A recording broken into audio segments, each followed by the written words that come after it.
Well, none of them can hide from the truth, yeah. Children have to go back to the roots, yeah. None of them can hide from the truth, yeah. Children have to go back to the roots. I'm telling you now, the truth, the truth. Telling you, yeah, the truth, the truth. You have to go back to the roots, the roots. Go to the roots, to the roots. Yeah, man, you know, this is Benjamin out of the Smiling Coast, West Africa, Gambia, representing for the one and only Abu, the big man you don't know, the Soninke warrior, the man that brings the truth, Soninke warrior, the sign of enlightenment, the Soninke warrior, the righteous and the true African. Abu, reveal the truth to them, you know, no matter how them try to run from it, because none of them can hide from the truth, yeah. Yes, we have to dig back the roots, yeah. Fire! Subscribe now.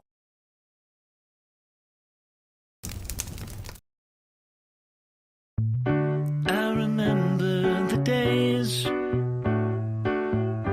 all those years ago that never fade away. And I remember your face when you hit the ground. I can recall the time and place on the midnight walk through the old streets, trying to turn back the clock to the days of old, back to the days when all the things we knew were made of gold. As the world moves on, time sings a song. In the old neighborhood, as the clock strikes one, the memory lives just as it stood, like a quiet dream. The shadows of that time are cast beneath the streetlight beam. All right. Ladies and gentlemen, welcome to the Afridamus Report. I'm your host, Afridamus. I want to welcome all of you to today's edition of the Afridamus Report. Please make sure you hit the like if you haven't already done so. London Lady, Jukwu, Mr. George, I want to welcome all of you to the show. Oh, London Lady said, "Grand evening, Afridamus from the UK. Interested to hear your report about Botswana, a country I have visited and traveled around, having the most amazing, memorable experiences. Love Botswana." Yeah, that's awesome. So today, definitely just like every day, we, some people somehow they get uncomfortable about the honest truth. And when we're having conversations in the diaspora, there are, if you notice, there is many people, they get mad at me, for instance, right? Because I get people to think. They get mad at me because it's like, man, shut up. This is supposed to be a secret. But the fact of the matter is, the story that I'm about to tell you here, I mean, this is a great story, wonderful story. This should be taught to every single African, because the fact of the matter is the terms that we hear, these terms, are used by people for a reason, and they get your brain to start thinking a certain way when, you know, um, that doesn't really help you build the world that you see as your own. So we're going to talk about colonialism, Botswana, how Botswana went from rags to riches, showing the, African excellence at a time when colonialism, many African countries were colonized, being a small country, poor, surrounded by, hostile, racist, uh, um, colonial masters. And as you guys know, for me, right, it doesn't matter what the human condition is. At the end of the day, it comes down to what did you do with it? I mean, we've heard stories about slavery. I've read about Frederick Douglass. And when you read about his story, he was born in slavery, okay? And back in those days, slaves were not allowed to read. It was even a crime. But Frederick Douglass, his curiosity and intelligence, his circumstance being born in slavery did not stop him from becoming, who he became. So he didn't allow his condition to handicap him.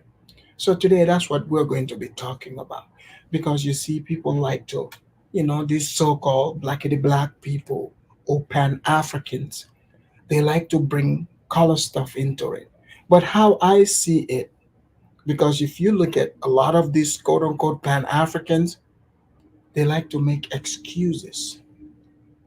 You see, instead of these people standing up, and pulling themselves by the bootstraps and coming up with ideas that would uplift the African race as they proclaim to be fighting for.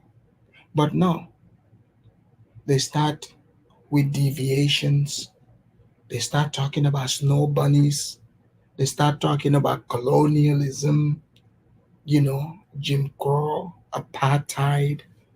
The white woman is the reason they lynched, such and such.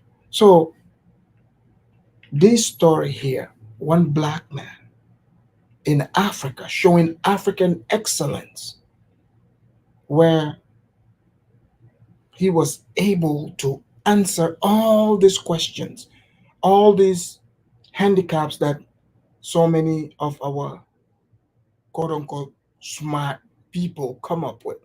I mean, think about it. Even like Kwame Nkrumah, I noticed something. Even Kwame Nkrumah, you notice his wife, she's not quote unquote African. What is it about African men who marry European style women?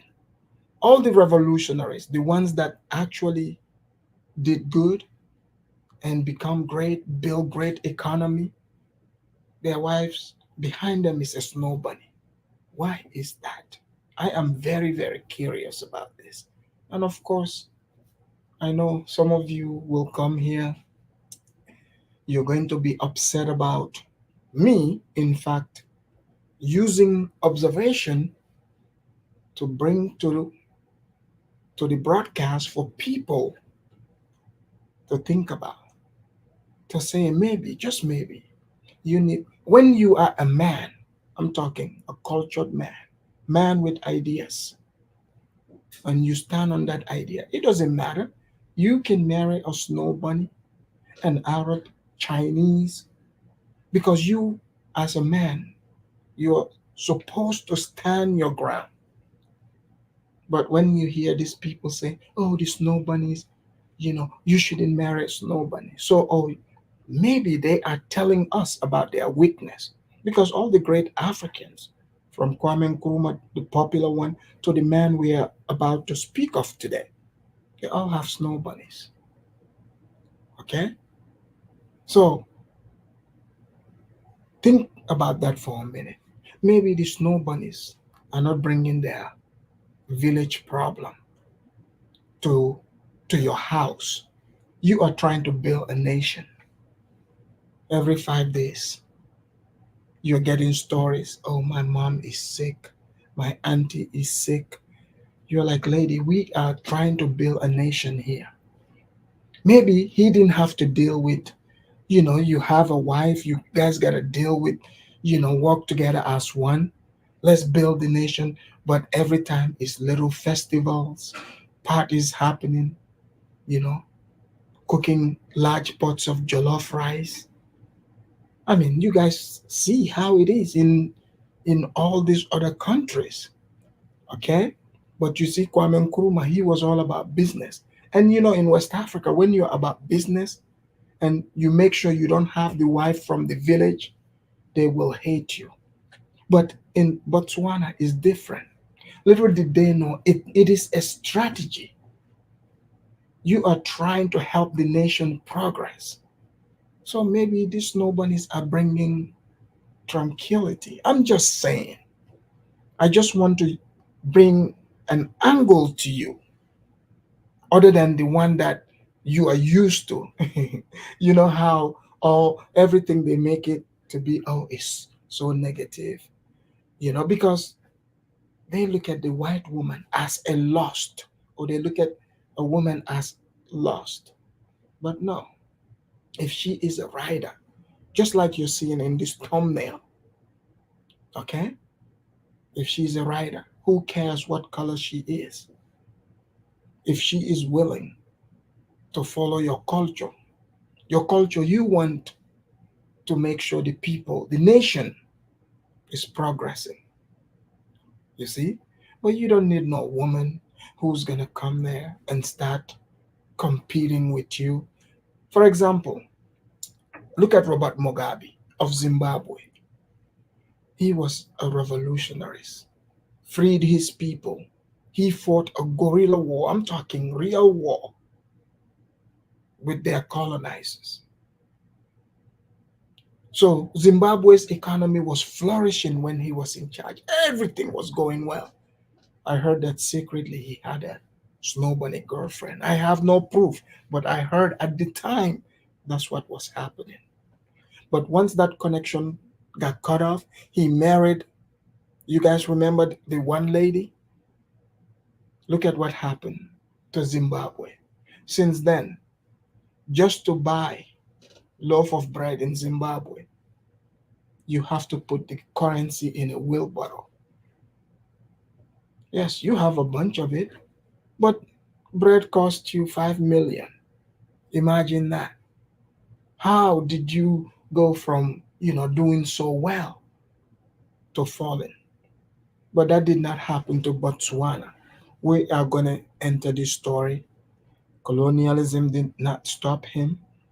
Unlike all those stories that, these Pan Africans were trying to tell us. I mean, little did we know, this man was there all along. And I get it, why they don't want to popularize his story. But after after what I'm about to break down here, you would realize, in fact, all the things that mostly we talk about and say Africa needs. And then for many, they're like, oh, it's so impossible. Oh, we feel cheated. But you would find out you need intelligence. Or maybe these leaders need to be encouraged to get them smart snow bunnies that would stand by them. You see? Maybe that's what is needed. Who knows? But hey, I'm just making suggestions. You don't have to do it, but I'm just saying. So, in the meantime, before we enter into that story, FBA, the leader of FBA, Tariq Nasheed and his FBA. In fact, this morning I was watching, I went on TikTok and I came upon a conversation there. It was African hosting, this platform, Sierra Leonean guy. They were talking about the FBA thing, and some of the FBAs they came there started being unruly, and they repeated that they were superior to Africans. You know, so it looks like many Africans from different regions are listening to the conversation. They are getting on code to see that. In fact, one of them said, "Look, we are looking to elevate progress, but this FBA, they're not about that. They want to be under the white man. They just want to pretend." So I was like, man, the Africans are slowly, they are getting it. They are getting it. So this is why I want to bring stories like this to show African excellence. And you would see that this man is one of the greatest leaders of this time. Because what he's done, building an entire nation from the ground up, you're not going to show any black ideology that came up with that. Yeah, there are people who they talk about it. It's good to lecture it or give speech, but to see tangible, these people are not marching to the white man, telling the white man what to give them or not to give them.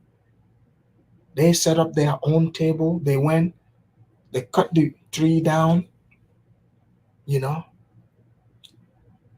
I mean, maintain everything, build their own table.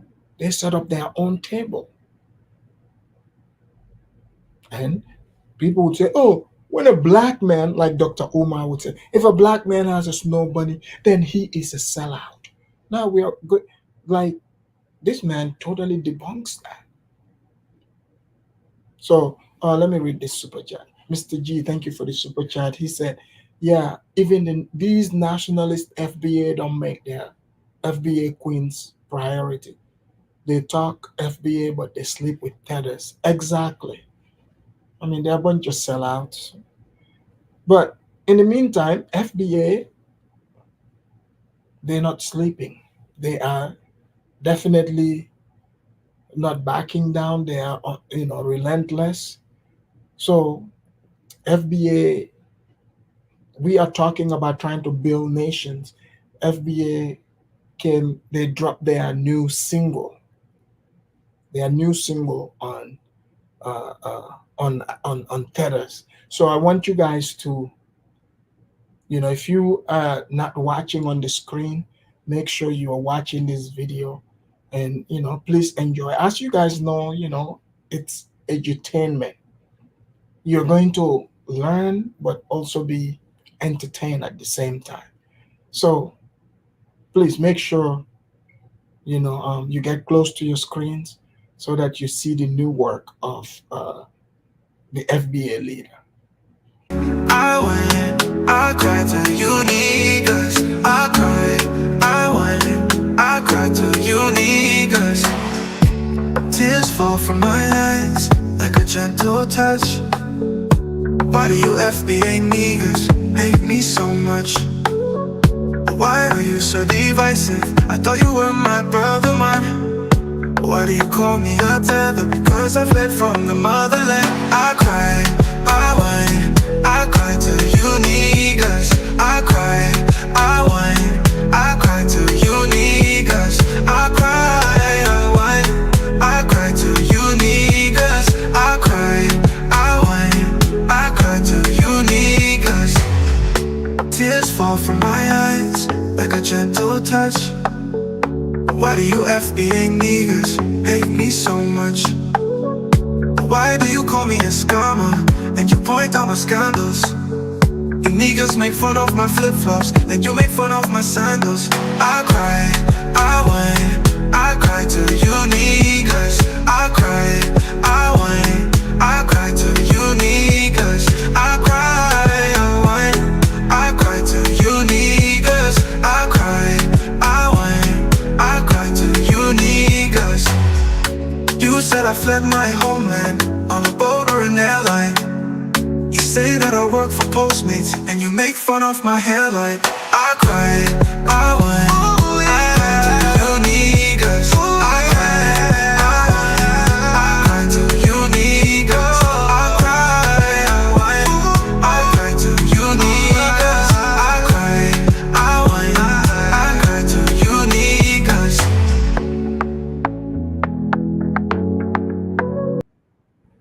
So that's what that's what's going on over there with the FBAs.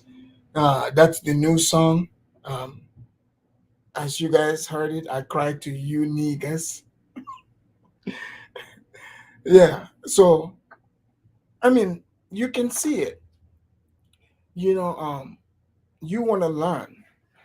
You want to learn how to build that economy, those roads, and it's already, it was done by an African. It's already happened. Okay. So if you don't want to hear these songs, I cry to you niggas, you know, Let's learn from Botswana, the Botswana effect here. It's not that hard to build countries. It's not that hard. But when you have, corrupt people in place, it makes it difficult, to build. But when you have a straightforward leader, you're good to go. Let me do my disclaimer here, and then we'll get into the documentary about Botswana. Here we go.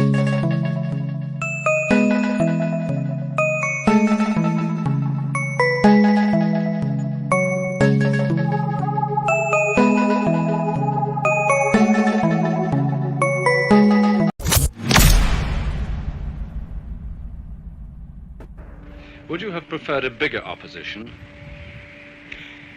I think it's healthy to have an opposition which is effective, because it keeps the government on its toes. I would like to have had it, although I'm not going to do anything at all to create it.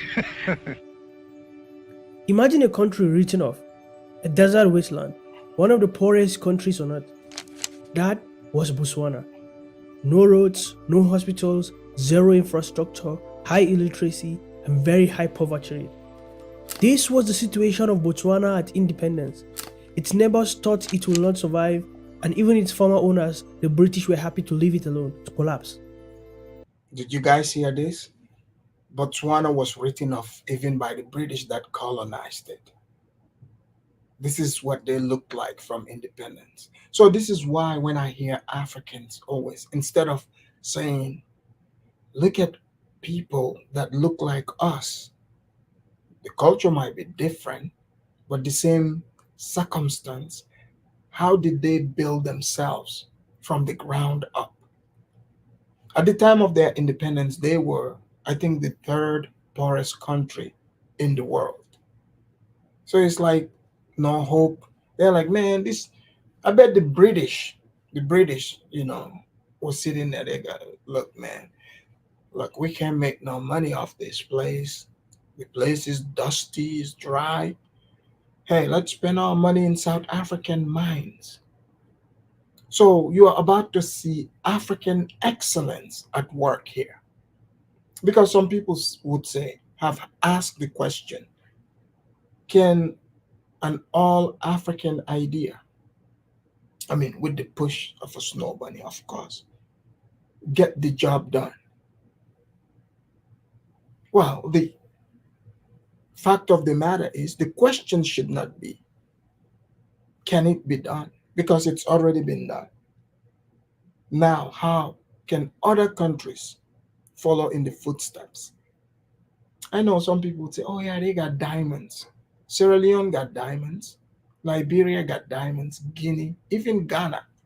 Many countries have diamonds. But the question is, what are they doing with the diamond? So today you would have the opportunity to learn how and what you should do with your resources. Here we go. But one man saw a different future. That man was Kama, a leader exiled for the crime of love, who will rise against all the odds to fight not just. And by the way, this man, he's not FBA. He is not black. He is African from a tribe. Because, some might come and be like, oh yeah, we FBA. In fact, we heard about him. We're related to him. In fact, we were helping them dig some of the ditches. So his name is Kama, the first president of Botswana. See, these are the type of stories we should be talking about. Instead of, if you notice, they are not pushing stories like this. How come? They want to indulge you with things that you cannot change. Symbolism. People fighting over, oh, we invented this, we invented that. All right, buddy, get it. If you invented it yesterday, I mean, we still need it. I'm around now. I need it now. I mean, if, for example, it's like if I'm hungry, I'm trying to get some food, and then you telling me, man, 500 years ago, my ancestors were the best cooks. Um, your ancestors, did they pass that gene to you? Can I get the same food they were cooking? Them cooking 500 years ago being the best, that doesn't help me. We're talking about now, okay? We are living now. In fact, the things you might want to say, we don't even know if they happened. You see? We don't even know that. So, but this right here, this revolution happened straight on camera. But instead, they want to push victimhood. Here, let's go. The country, what an African miracle. I must hasten to caution, however, that we are still very far from the end of the struggle. Upon gaining independence in 1966, Botswana was the third poorest country in the whole world. The country had only 22 graduates and 100 high school graduates. The majority of its population were herders and subsistence farmers. For a country about the size of France, Botswana had only 12 kilometers of tarred roads. This was at a time when African countries were building airports. With no universities or hospital, Botswana was written off as a desert for bushmen. A decade after independence, Botswana was recording a budget surplus. 5 decades later, Botswana has a GDP per capita of over 18,000 US dollars, which is more than the GDP per capita of Brazil and Argentina combined, more than 9 times the GDP per capita of Nigeria. You hear that? Brazil and at one point, Botswana's economy, the GDP larger than Brazil and Argentina put together. And I know some of you will be thinking, some that are obsessed with skin color. Oh, you make it about skin color. You're gonna say, oh, it's about skin color, but no. Brazil and Argentina, these are mostly white, European country and Indian country. But it's not about the skin color. The white people are not smarter than them. Nigeria, the giants. Botswana's GDP was 9 times, their per capita bigger than Nigeria. So it's not about population. Your population don't make you giant. It's about what you do with what you have.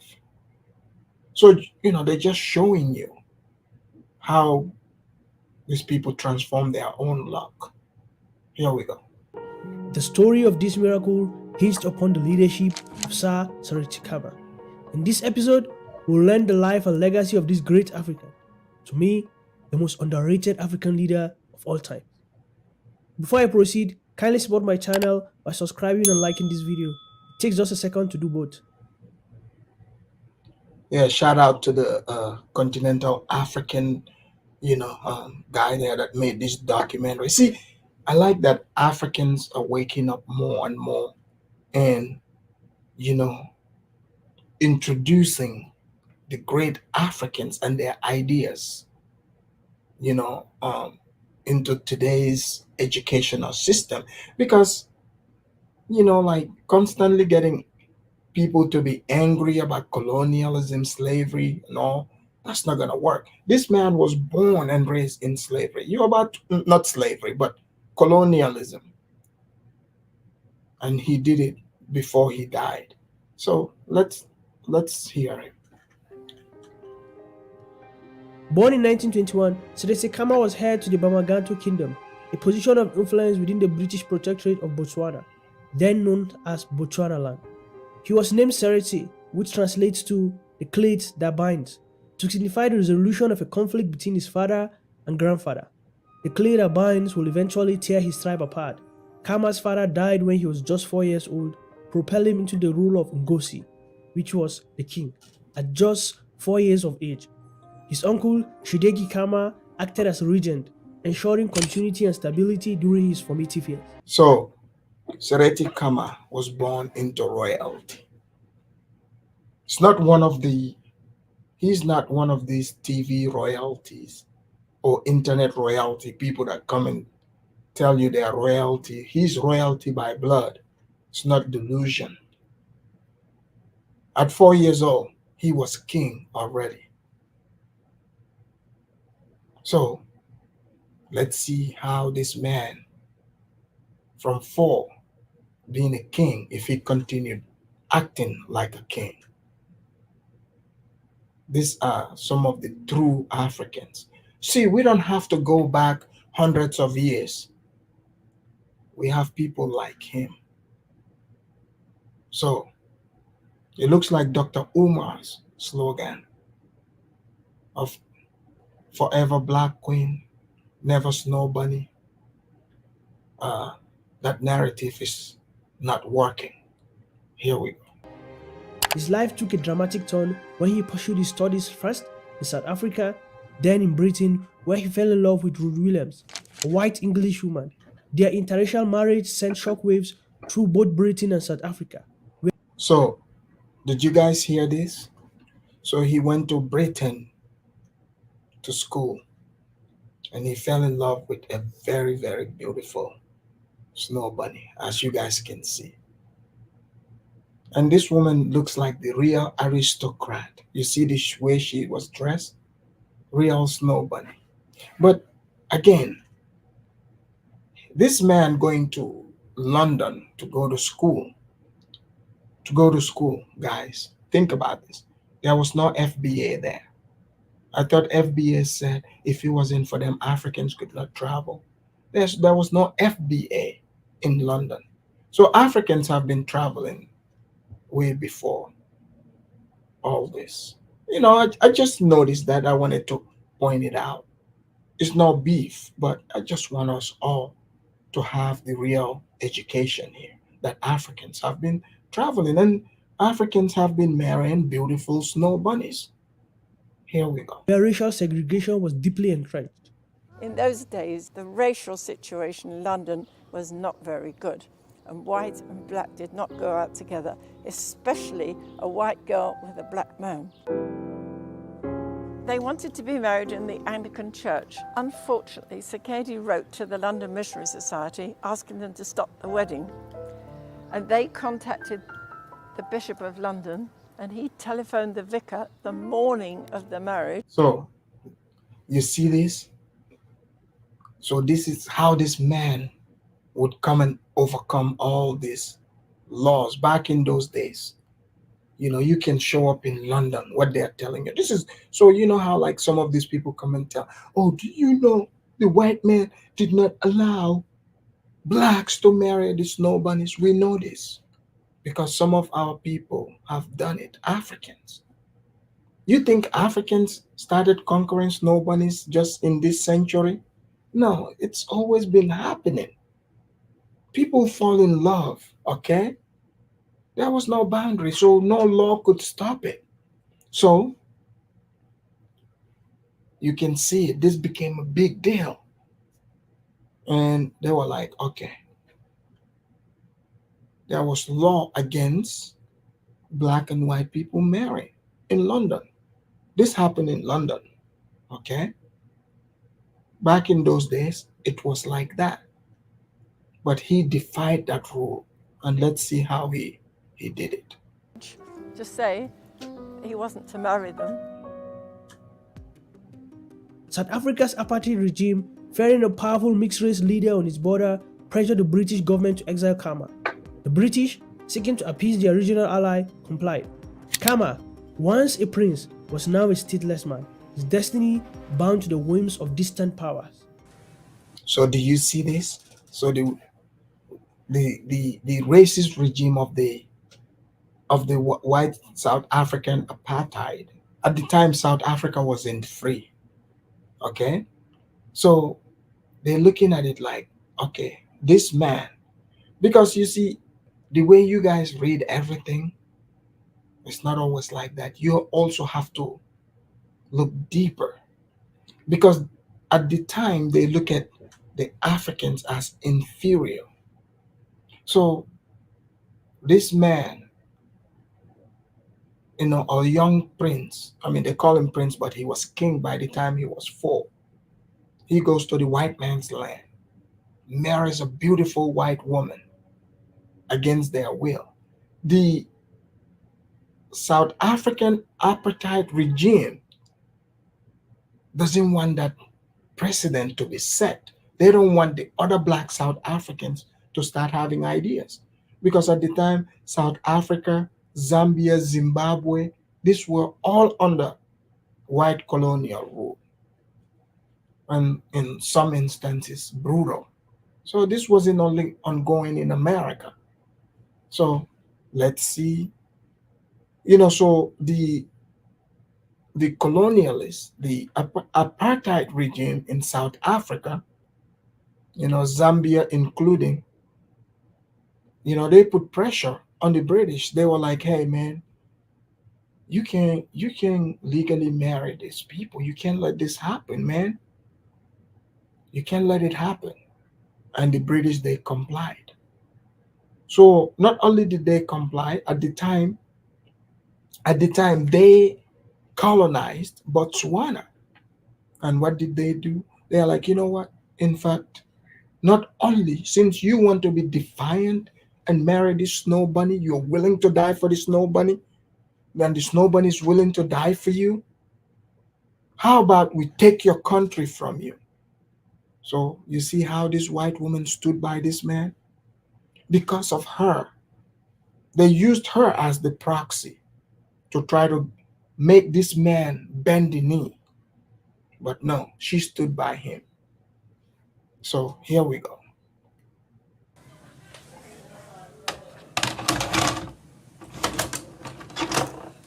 I wish to say that I'm sadly disappointed with the undemocratic decision of the British government in exiling me from my country. Before I left my home, I was given an assurance by the British representatives there that I would be allowed to return. This event had one advantage. So, did you guys hear this? He was exiled from his own country. This is what they used to do to African leaders. The Ashanti king, the last Ashanti king, was exiled to Seychelles. Even Kwame Nkrumah. Do you guys know that technically they exiled him? Because let's be real, the CIA, they cooked up the coup. Once he went to Vietnam, to go attend a meeting. They pulled the coup. So they're like, hey, you can't come back. So he died in exile. So they pulled an exile on him. This is what they used to do to African leaders, people that want to revolt. So you see how hard the African revolutionaries, how hard they had it. So here we go. For Khama, he gained widespread international fame. Khama met his wife, Ruth Williams, in a dance organized by the London Missionary Society. She was the daughter of a retired officer of the British Army in India. The marriage was initially opposed by the elders of the Bamangatu people, who were upset that Khama had not married someone from his own tribe. So you notice what he said here? So he's Khama also, his tribe, the elders, did not approve of this marriage. They are like, you should have married Chingala over there, from the other hut. At the time, they had huts over there. I'm just saying. So how come you don't want to marry Chingala over there? You want to go with the snow bunny. So they didn't approve of it. But you see, he didn't, attack the elders. He explained it to them in a way where there was a compromise. Let's find out. However, upon his return to the village in 1950, Khama received popular approval after a series of public meetings, and the elders reaffirmed him as a king. Although this resolution had been reached between Khama and his kinsmen, the neighboring South Africa and Southern Rhodesian governments felt threatened by this marriage. South Africa had enacted a law in 1949 banning interracial marriages to further and reinforce apartheid. So you see that because of him, the apartheid regime passed a law banning marriage between black and white. He single-handedly shook the entire apartheid system in South Africa. Therefore, they opposed the idea of an interracial couple ruling in neighboring Botswana land. The National Party of South Africa banned the couple from visiting South Africa. This ban also included not visiting Mafeking, which served as the administrative capital of Botswana land. The government appealed to Great Britain to exercise its power over Botswana land as a British protectorate to strip Khama of his citizenship. Britain, which was heavily in debt after the Second World War, were under pressure to grant this request because of the cheap gold and uranium they were getting from South Africa. Bowing to this pressure, Britain commenced a judicial inquiry into. So you see, the people like to say, oh, the British was supporting the apartheid regime because they are white. No. Because the South Africa had something that the British needed. The British were broke. After World War II, they were broke. So I'm telling you guys, it's not always what you see on the surface. The British, bent the knee because they were getting cheap gold from the apartheid regime in South Africa. So this was a big deal.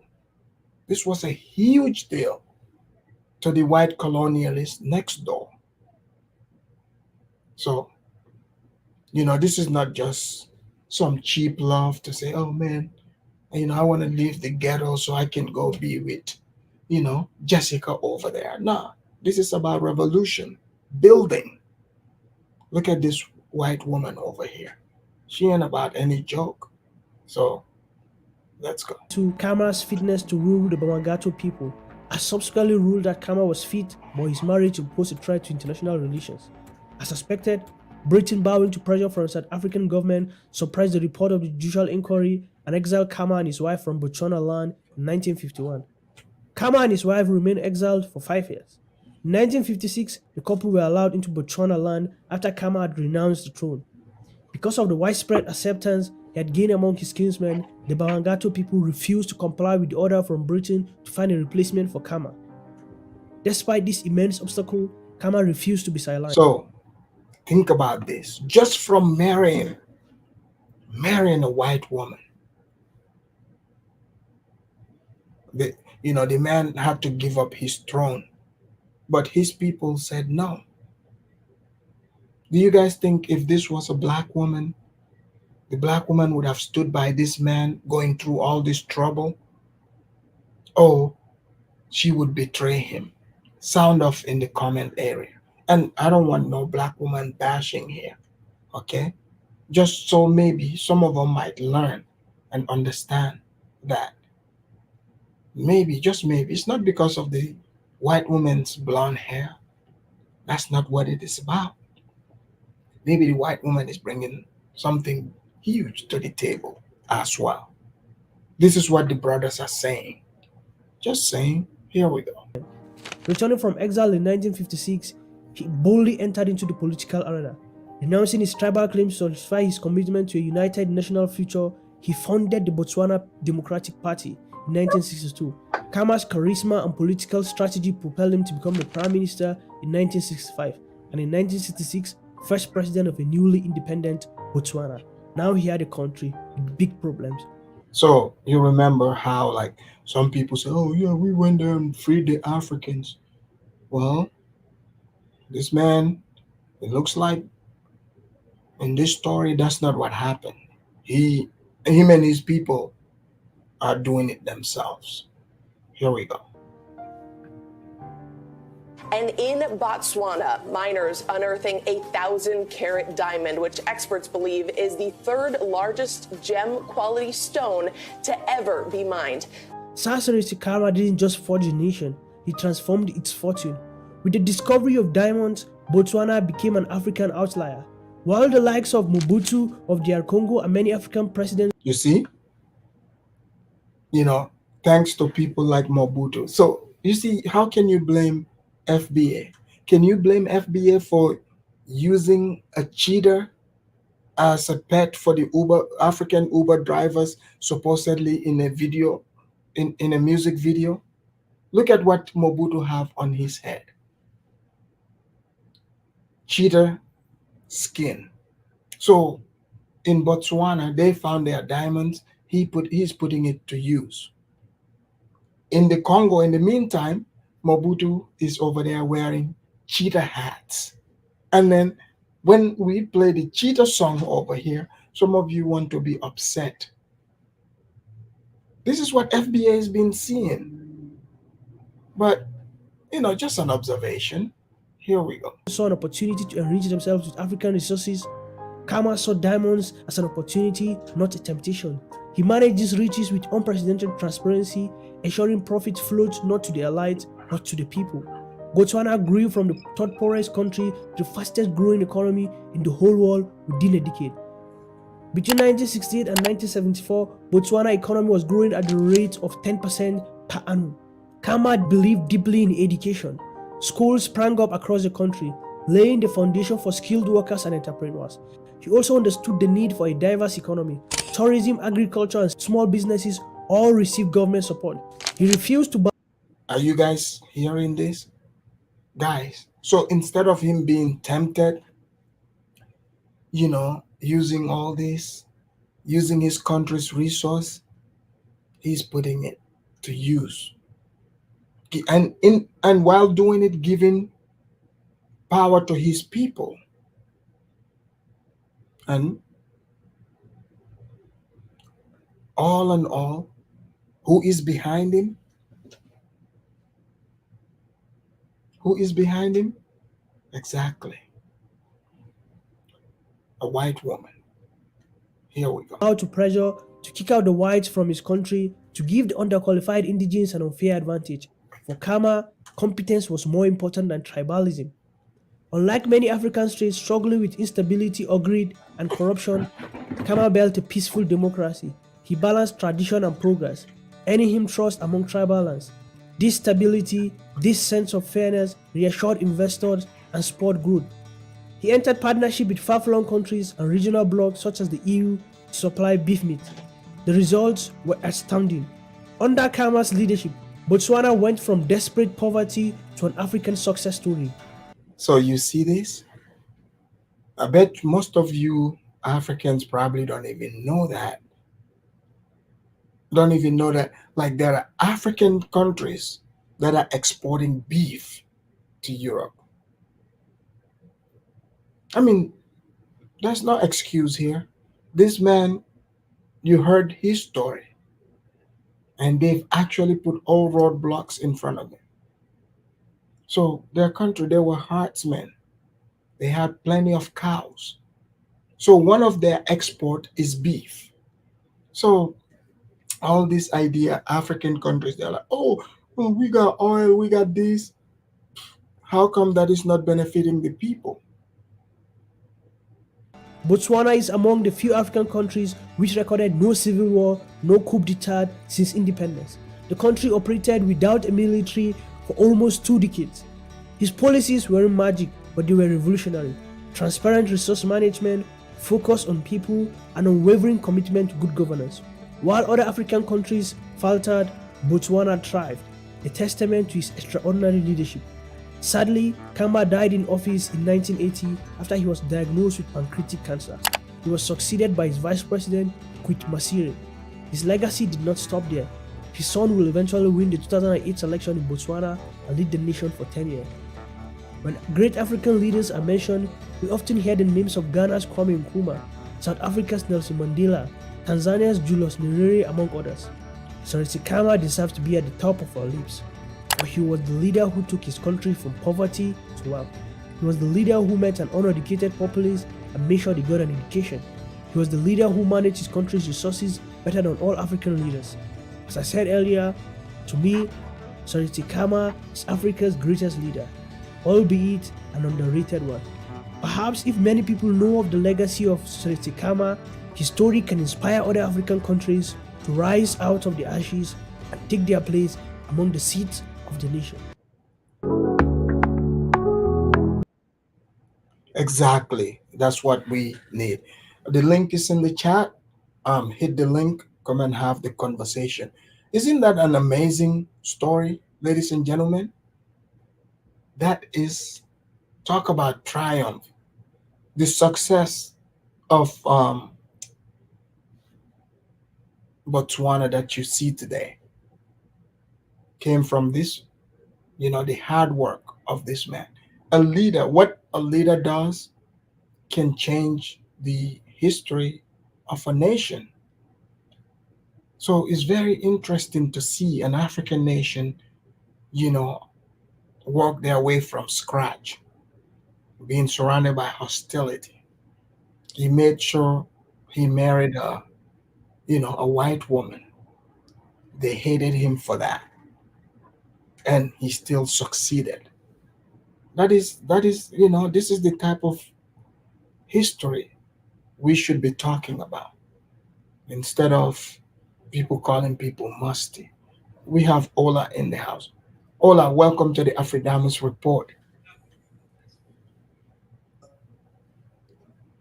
Ola, are you there?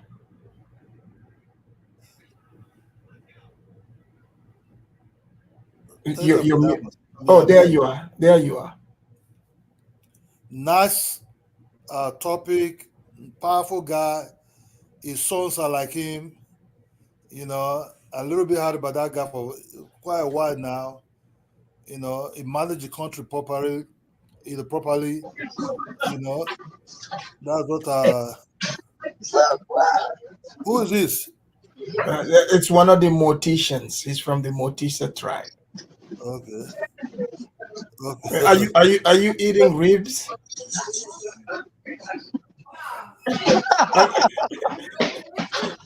Are you eating ribs?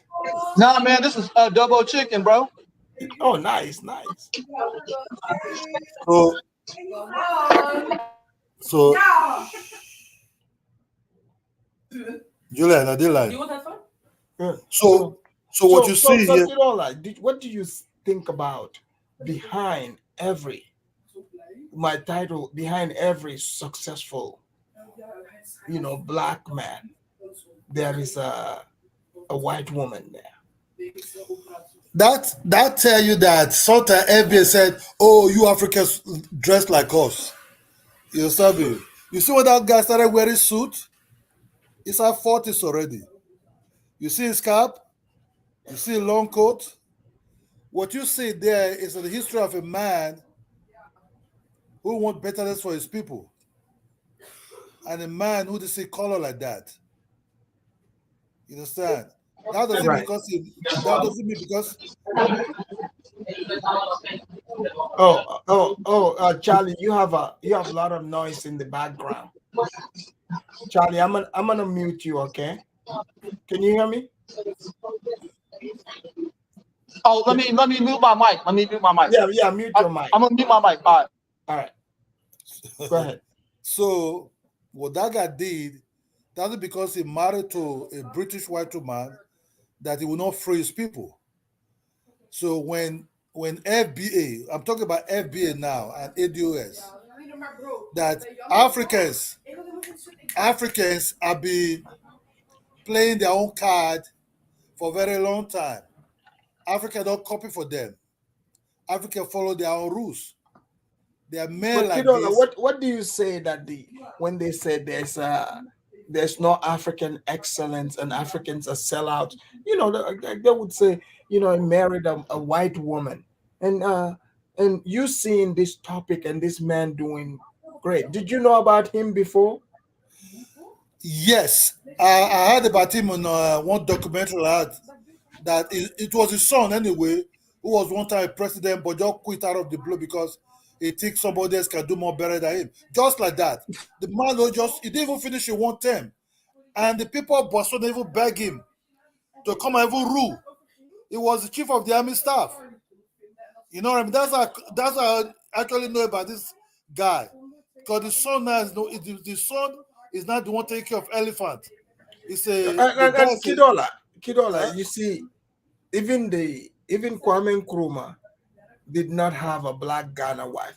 What is it about the revolutionaries, the ones that do great country work, that they have the white woman on their side.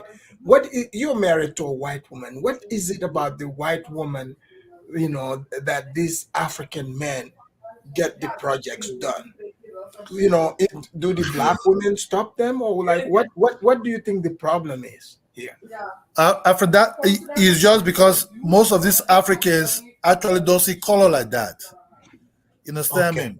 So Yeah. they don't really see you if you're black. They can see there's differences in the color, but that doesn't mean that when they like you or they like you that they will not talk to you. What you should understand is this: why white people like confidence men. You understand me? Like men that are confident of themselves. So you happen to be these Africans actually are bold enough to come and say hello to you. And we all know that some of these white people like black men too. So it happened to be like that. That's what that doesn't because you married to a white woman that you don't love your people or you don't love where you're coming from or you don't want the best for them. See what this guy achieved throughout that process was in power. His son even did more better. You understand me? His son left power. Just for the first, not even the end of the first term, he just left. He said somebody else have to do this. He want to go to Ranchi. He went to this Ranchi, take care of elephant, take care of his cattle and everything. So the son is like his father. You know what I mean? And that would tell you that Botswana is bossy today because of the good government. Kuruma case, let me give you Kuruma case. Kuruma case is different from this man. Kuruma is a little bit trickish. What do you mean? Kuruma Pan-Africanism, right, is heavily wrong one. You understand me? Kuruma was looking to be the head of a communist party or a communist territory in Africa. And when if not Kuruma, the North Africa will not ever join that AU. They came up at first. Because other black people never wanted to do with the Arabs into their organization. Because Kuruma eyes was on this Egyptian woman, and he was embedded with that former Egyptian leader, not Gamal Sadat. Abdel Nasser. Yeah, who have a communist mindset also. So Kuruma was able to be promoting. No, we're all Africans. Why the other Africans? They said he also did. But Kidola, at the time, then Kuruma also Ghana's economy was good. Oh yeah, the Ghana economy was very powerful, but he wanted to use that economy for his own interest also. He was giving money to Egypt, so maybe he was simping. Yeah, he was giving money to Egypt. He wanted to be like Stanley in a way. You understand me? His drive was to be something else. But when that did succeed, when did this succeed in those things, look, Kuruma Pan-Africanism, right? It's a little bit trickish, very very trickish one. I'm not going to lie to you. Was he having a genuine mind? Yes, but did he disobey the sub-Saharan people that said, "Look, Kuruma, we don't want you to do with these Arabs that you're bringing close to us." He refused. He even allowed that headquarter to be in Ethiopia. You understand me? And that was the downfall of the sub-Saharan black man in what today we call African Union. African Union is not that African Union. If we would have take African Union and turn it to be only for black people, it would have been better. But African Union, including these Arabs, forget it. But Kidola, why do you think this man succeeded in Botswana, but Nkrumah was intelligent too. Why do you think he failed? And also, shouldn't African nations, instead of talking about Hong Kong, Singapore, not South Korea, shouldn't we start learning about how Botswana, went from being one of the poorest countries to where they are today? Yeah, after that, let me just tell you the truth, right? Let me tell you, most Arab people does not like black people. That's just the truth. That doesn't mean that woman married to a Kuruma that actually like Kuruma. He only married the money, the power. Most Arab people hate black people. They have a name. They have a special name they call African. When I mean sub-Saharan, I use sub-Saharan, darker skin people. So that woman have no capacity to contribute to anything to Kuruma, how to develop Ghana compared to the British white woman, who the father is already a very powerful man, right? Who already ruled part of India as a military man over there. So this woman already have the ideas how to be disciplined. You understand me? How not to be corrupt. You understand? Because that lady come from a standard type of family. Today you call it almost kind of like royal type of family. You understand me? So But Kidola, the white woman, this man's wife came from a high society in England, in the yes, UK. yes. So yes, that's what look. Most white people are not really most white people are very contented. That's one thing we have to understand. Because most white people are not just. I know some of them are corrupt, but majority of them have less planet and let's drive towards it. They are very, very strategic, right? And this strategic mindset that they have, that's the way they operate. They don't operate on emotions. But that woman and that man work together to develop that country. You call maybe FBA will say dusty to what we call see as a city now. Yeah, They don't from dusty to to a very big from classy to no, from ashy to classy. sure. If it's an FBA wife, it would have dumped that man. You know what? Time. Let's bring Charlie. Let's see what Charlie says about that. Charlie, welcome to the report. Charlie, unmute yourself. Charlie, can you hear me? Hold on. I don't know what. Can you hear me? Charlie, what do you want to say about the show? How you doing? I can hear you, bro. What do you want to say, about the topic behind every great African? Yeah, I can hear you. What's up, man? Yeah, behind every great African is a snow bunny. Hey, I'm doing good. How you doing? We're well. There's a delay. I would have to agree. Okay. Yes. I would have to agree. Are you surprised to see that in the midst of colonialism, this man in Botswana was able to pull that off? Build his nation, marry him a beautiful white woman.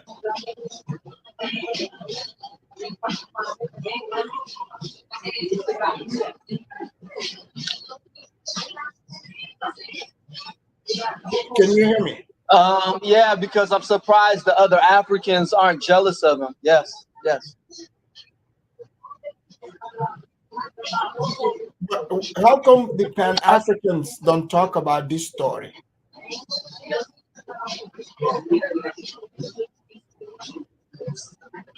I think Charlie, your internet, something is wrong. I think something is wrong with his internet. But let's go to Kidola. Is that guy from Gabon or who is he? Who's this guy?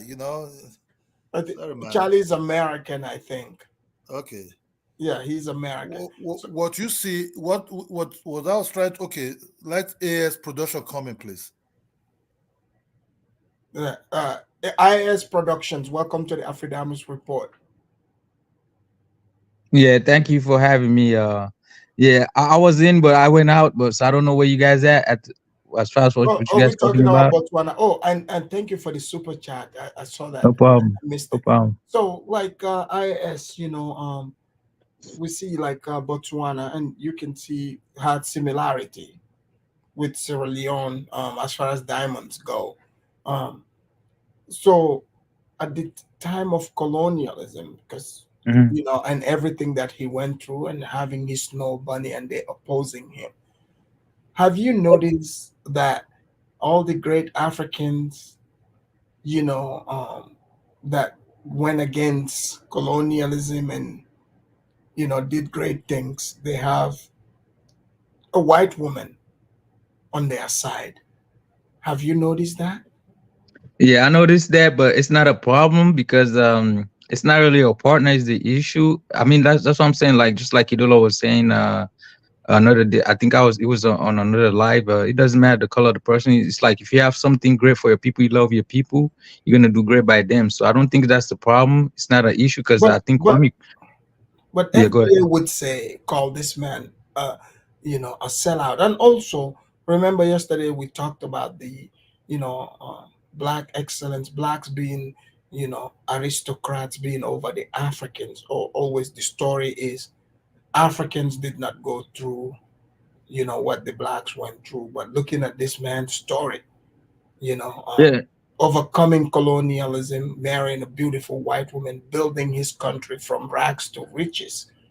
You know, yeah, how do because you connect the conversation, especially from yesterday? I know Ola missed it, but it would have been great to have him here. Go ahead. yeah, because FBS are just jealous people. They don't like they feel like Africans are inferior to them. So everything African, if African have something good, they feel like they feel like they don't know they're qualified to be with white women or white men or something like that. So they jealous. That's where that comes from. But do you think So they would learn from Africans to see that, like, you don't have to sample because you married to a white woman? Like this mhm. African president Botswana can serve as an example, for the Pan Africans. Well, most of the FA leaders, they most of the strong leaders, the men and the women, they marry outside their race. So, because if you look at right now, time, Gigi is a Supreme Court, whatever, she's married to a white man.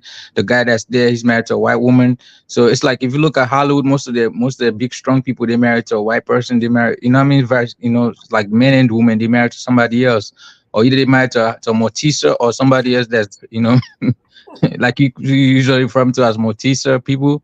So Right. it's like they're just being jealous and they're just being envious and of Africans. Like everything Africans do, it's like they have to put a But dent but, on but it. they said they are builders, right? But how Yeah. come we don't talk about Botswana? Because Botswana, it's black built from scratch, from the ground up. Like we always say, oh, we wish, can African build from the ground up, right? I mean, Yeah. at one point, Nigeria started on the trajectory, even though they fell off of it. You know, some of their military leaders, did good work, but the difference is they were accused of human rights violations. And in Africa, that's common. So, but in Botswana, he built the country without violating the people's right. What do you Yes. think Africans can learn from this? Well, one thing, this Botswana is a story that we need to study as Africans. All of African, even though their population is only about 3 million people, but still And that and, we can and, learn. and, and I want to say this to my people that like to jackpot all over the place. Jackpot meaning, you flee over there. We're not Yeah. bringing this topic for you to flee. We are bringing it to study it so that Yes. we can Tell, change our place. tell them they should not jackpot to Botswana because that will be No. Yes. Well, we have to do disclaimer with Africans. You know what? Africa was. I was watching another show the other day from Tayo Eno. It's like an African YouTuber from Nigeria. He's going around. He interviewed like two Nigerian guys over there already. They said that they have businesses. They have strong business over there. They already, you know what I mean. So it's like, Yeah, it's not everybody that goes around that's bad people. Some of them they bring investment there right, too. So you know what I mean. It's not just that. right. But as far as when it comes to Botswana, it's we need to study that, you know what I mean, as Africans, because another thing too, we don't forget like Botswana, they didn't get interrupted, they didn't get interference from the West either, like Sierra Leone is having right now No, but without no, they got big time interference. Botswana. no, but what I'm saying is, remember they asked for a protection from they were colonized by South Africa, so and I mean No, I mean the British colonized them. no, they didn't colonize them. They protect them. They asked for protection from the British. You know what I mean? So they were never colonized by the British. They asked for protection from the British, and later on the British side to let them go. So that's why they were able to sell that. That's why they have free market to sell their diamonds and go sell their beef to the wall.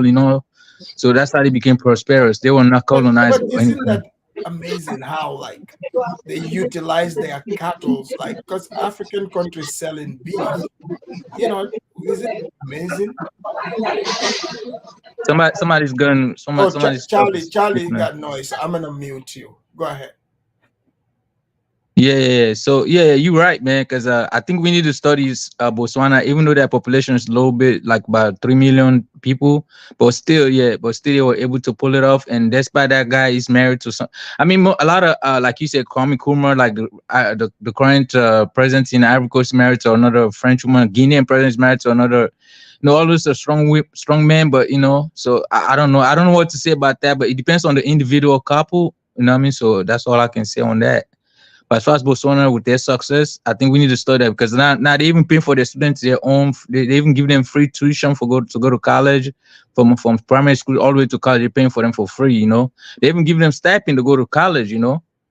So that's something we need to look at and see. I think, and also tone down on corruption in our country because we have other African countries like look at Equatorial Guinea. Equatorial Guinea is their population not even 1 million people, Right. but they still have poverty. Then they have all these $1 billion oil, and they still can't take care of their people. So that's a shame.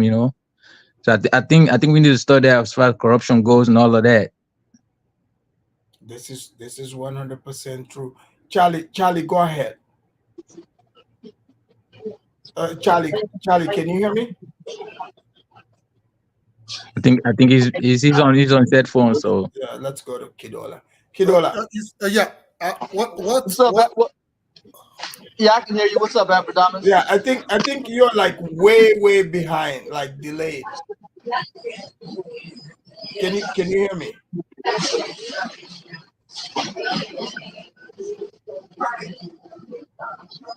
Oh, go ahead, Kidola.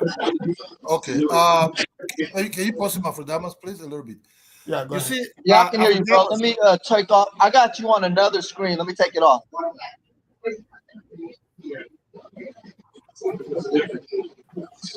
Yo, Charlie, you're just like the African countries. You're behind 30 years. Charlie, you have a lot of noise in your background.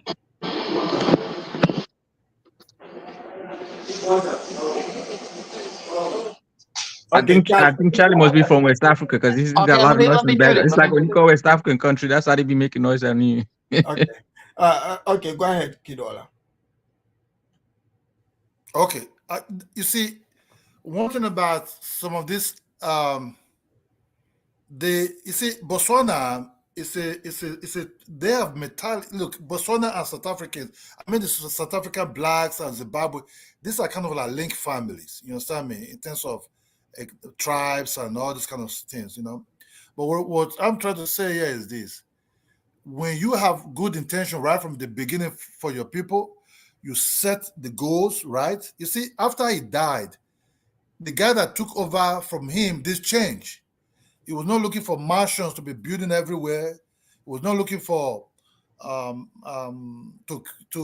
start using the country money to build invisible things for himself that he and children will never enjoy and all these things. You understand me? They just focus on the country. They involve everybody. So when you involve everybody, you carry everybody along with you like that, and they understand that what you're doing is for the good of the country. Things will work out well. Everybody will be satisfied. I'll tell you this. It's our 70s. Nigeria was almost like this. You understand me? Nigeria was almost like this, whereby you want to go to school, they pay you to go to school. When you finish your high school, you don't want to go to university, they even have a job for you. You can have money to buy a car or motorcycle, even build a house. Things were like this at that time. Until some of and this. Kidola, just to not to cut you off. Did you know that their first university they were built by everybody? Everybody had to contribute. Everybody bring out like a bull or like a cow. They had to sell the cows, and that's how they built their first university. Oh, yeah, everybody bring. You know what I mean? That's what I'm talking about. Is this that 70s Nigeria was like this? You understand me? But the problem when some people who start, CIA get into them and influence them, made them corrupt and everything, things just start dying off. You understand me? Those who were already corrupt, they were already bad human being anyway. Because you see, I always say a devil can never burn an angel. This guy's sons, right? One of his sons become the head of state of that country. The guy is just also like his father also. He ruled the country, I think, for about 3 years or something like that. He just left. He said he have other interests, that he wants somebody else to take over from him that will do more better than him. He just left power. He didn't say, let me, which is the son of that white woman. He didn't say, let me die here. I want to be here and eat the money and die here. No. I think that guy he was voted out of there from his people. No. He just quit. He quit and become a rancher. Then take care of the elephant that he was trying to protect ever since he became a power there. You know what I mean? So if that, look, I hope FBI will not be saying, oh, you see these Africans now, they want to behave like us, they dress like us, everything. That guy was already wearing suit.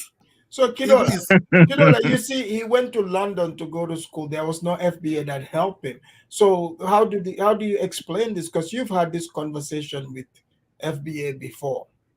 Yeah, what you see, it was not begging for let's be equal. You would have able to do that in South Africa. Say, in Botswana, let's be equal and everything. He just, I want my people to be free. We can rule ourselves. You understand me? And Kidola and Afridamus, just to get to your point, like we need to unite on something. Like we can unite by color, you know what I mean? So look at these people that's making progress. They didn't unite based on color, right? They unite based on ideas, on improving something, bringing something to the table. The wife of that man, the white woman and that man have the same idea: how to build up a country, how to build up a society, how to run a country. Because that woman is already from a very powerful family. This is just a daughter of one what do you call it, one countryman somewhere. You know, look, I'll just say the truth.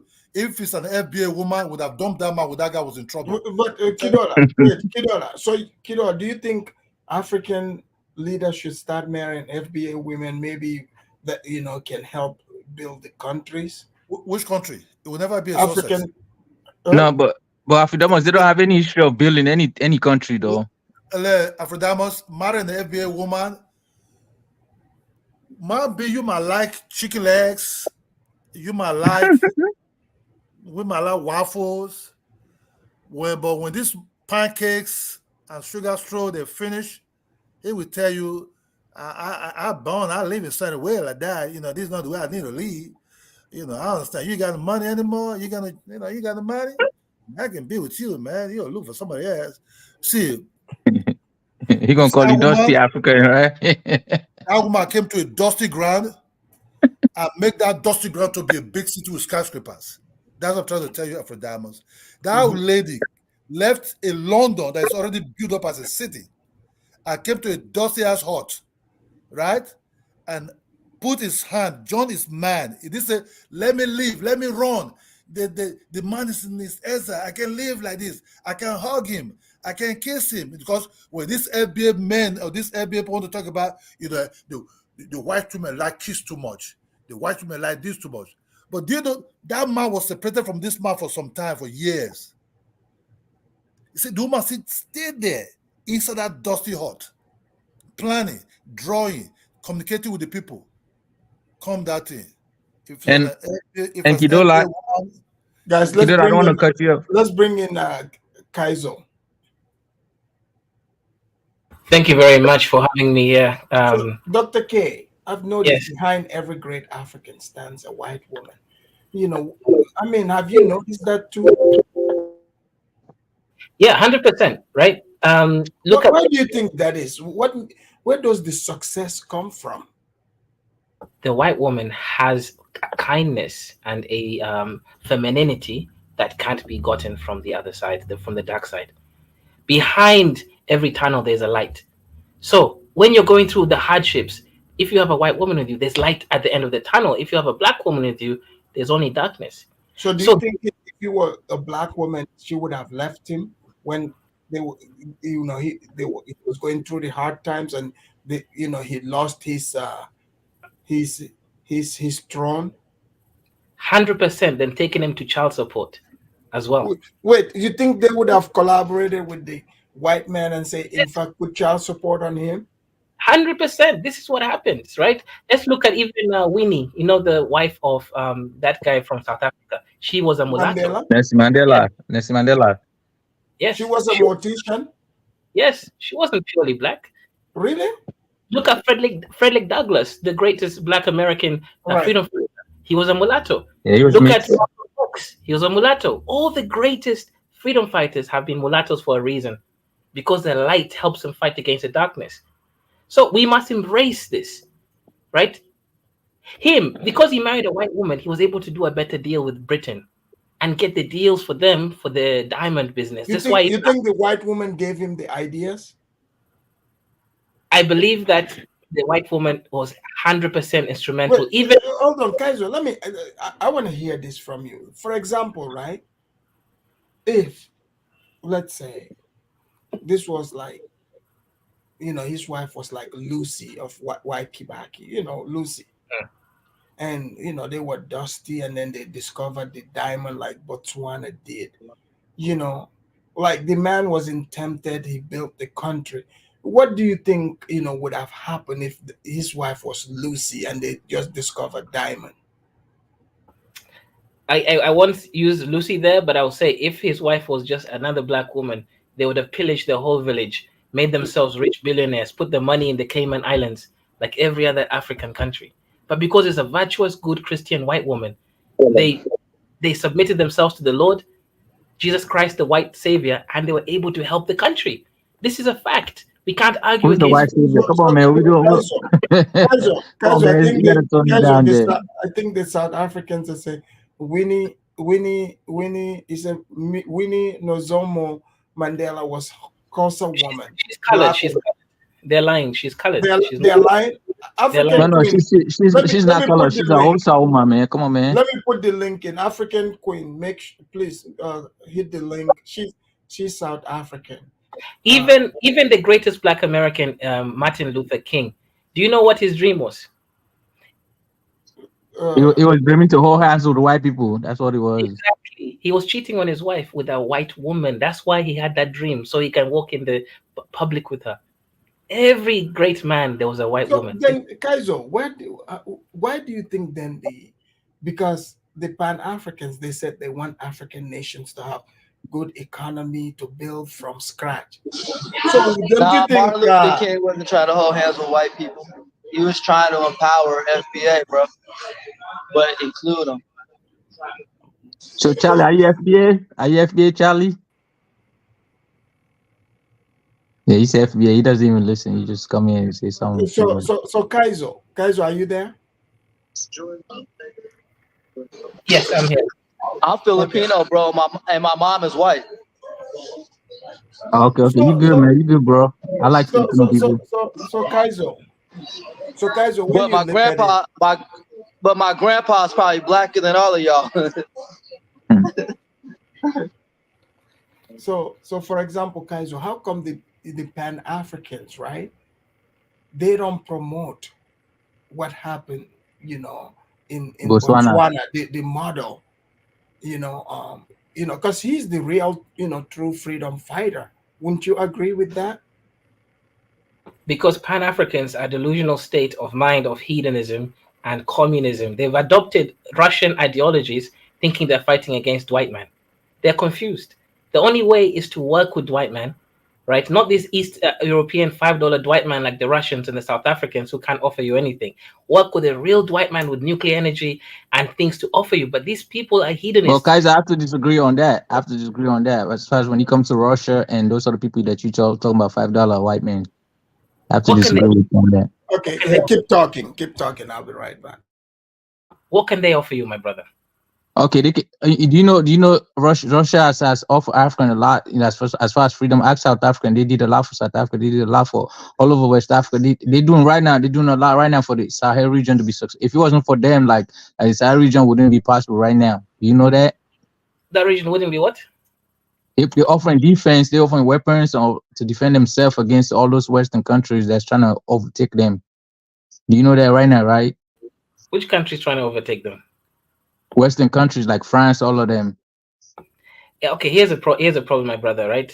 They need France to rule over them. The average IQ of No, they Niger. don't. They don't. Maybe you need France to rule over. Where you from? Where you from in Africa again? Yeah, I'm not from Africa. I'm in the Queen's bosom, the United Kingdom. But No, you probably from East Africa. That's where you from. Come on, man. right, here's the thing, right? Do you know what the average IQ of a Niger or Mali person is, or Burkina Faso? Guess. It doesn't matter. It's not about IQ, okay? It's about having geopolitical issues. That's what we're talking about right now, right? The point is, that's how I know you East African, because you're always trying to insult West Africans. You have a no, I'm superiority not complex insulting over you, yourself. my brother. I didn't insult West Africa. I'm specifically talking about the That's Sahelian what it countries. is, man. Because that's why you're trying to bring that IQ thing. Because Somalia is any better or something like that. Bro, Somalia is also low IQ, right? I am not Somali, trust me. Astaghfirullah, right? I don't even believe in that IQ thing. That's just Western made up stuff. You know what I mean? So you can take that stuff and shove it up your that where the sun don't shine, man. Okay. Thank you very much, brother. Here's the truth, right? The Welcome for that. education literacy rate of these countries in the Sahel is 20%. That means 20% of people there can write their own names. Okay, ask yourself the question: why are they like that? Why are they like that still? Why are they like Because that? They're trying to improve themselves, but they're getting interference from Western countries. So why will you expect them to still do the same thing over and over, expect a different result? That's insanity, okay? No, they're not trying to improve themselves. It's the West country even that allowed them to have that 20%. If the West never went there, like France, they would have 0 people reading and writing. No, if the West hadn't went there, they wouldn't have all this terrorist stuff happening over there right now. If West France hadn't gone there, have you listened to the stories, or are you just gonna listen to what white media telling you? My brother, we must be honest with ourselves. These people are backwards, and I'm being honest with myself. I know the problems we have in Africa, okay? Guys, let's bring in African Queen as well. Yeah, but African Queen, are you there? Hi, Afridamas and your team there. I just chip in just to correct Kay. Winnie was never white, was never colored. She is an African black Xhosa woman, and she's late. Thank you. Nelson Mandela was never married to any white woman. Even the second wife from Mozambique was not even white or either colored. I just wanted to correct him there. And the other thing, Afridamas, Botswana, Swaziland, Lesotho, it was one country, South African country.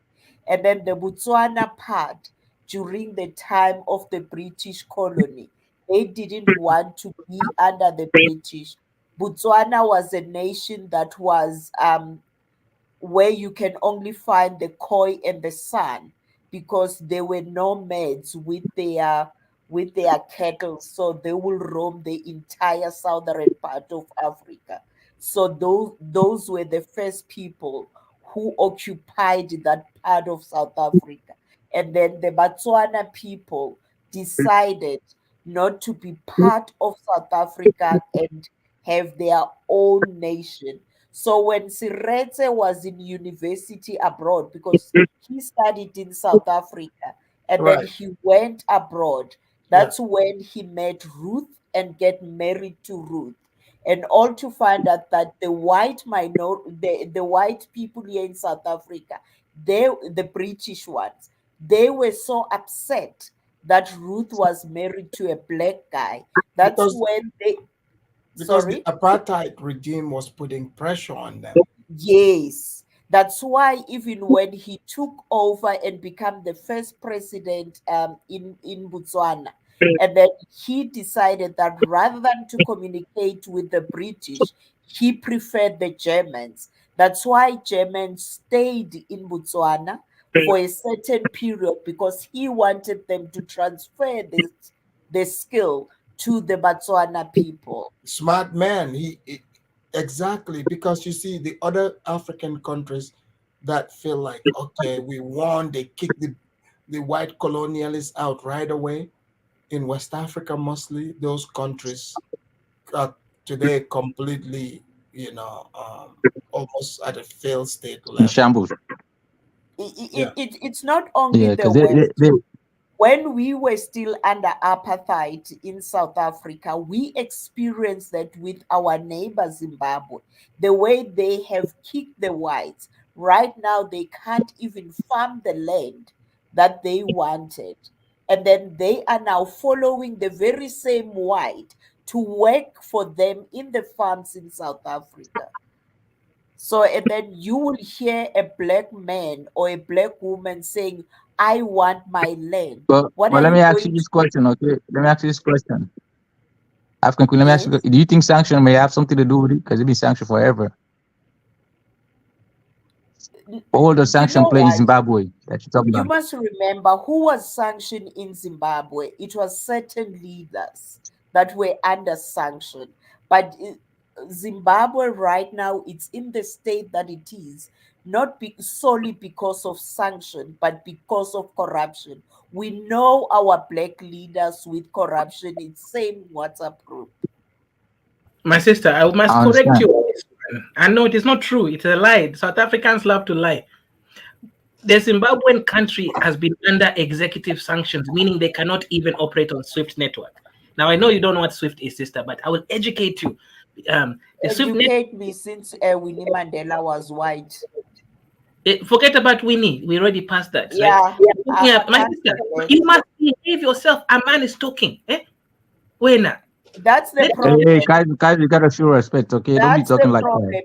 My Your brother. Don't be talking like that, mentality of okay? a man You is gotta show talking. respect. It Guys, My doesn't brother. matter. I'm a I am the South one African. speaking. There's no man is talking with I am me. the one A speaking. Please, South my sister. African woman is a human being who has got equal right as a man. Equal right to talk So over for me. you to be a man You see, just because Guys the is man from was Somalia. born That's what it and is. then you It's think you Somali. are Don't worry about nicer African than me, Queen. ain't must gonna respect happen. me. It will happen My in the sister. West, not here in the My southern part of sister. Africa. You must respect me. No, Let me finish my get the point. Then fuck you out can of speak. here, man. Telling My Hey, you guys, you you are sister. gotta a show man. respect, Whose okay? Don't man are disrespect that you? woman, okay? You are not my Yeah, man. I I second don't that. I go think around and you gotta bow respect the for the ladies. Don't man. disrespect her. Okay. Me, I cannot be You are here. so uncivilized, first But you of can leave, all. man. You gotta show And respect, man. Don't be secondly, talking you like are that. a liar. Hold on, guys. One You microphone. came here on the stage blowing your Hoyo wa whistle, saying bantu that adonka he is madonka white. jererka. Now we must Hoyo wa continue to listen to your sharmuta lies. adonka. Come on, man. Oria. What He a talking about? coward. Yeah, I he's know, right? speaking he's speaking in his language to insult her. He's from Somalia. I know for sure he's from Somali. I know he's a Somali. That's why he talk like that. They always like that. Kaiser is Kenyan, isn't he? No, he's Somali. He's from Somalia. He just used Kenya as a cover. You know what I mean? So he can talk this nonsense. That's what they always trying to disrespect other Africans. That's what they are. Yeah, but Somali said they're not African, they're not black. Yeah, Yeah, that's Afro. why he talk like that. Okay, Yeah, whose Afro turn ATL. is it Charlie or Elvish? Okay, Elvis. I have a few questions for I know for a fact Oh that yeah, you were talking to African Queen. Go ahead. yeah, African Queen. But what do you think about? I mean, I'm talking about. I know Winnie Mandela wasn't a white person or mixed person. I know she was a host person, and I know Mandela end up marrying Zimbabwe last yeah the first wife of I forgot who it was. I think it's Zimbabwe, right? I mean Robert Michelle. Mugabe or something like that. No, Michelle. Okay, yeah. So Michelle, yeah, Michelle, yeah. Sorry about that. Yeah.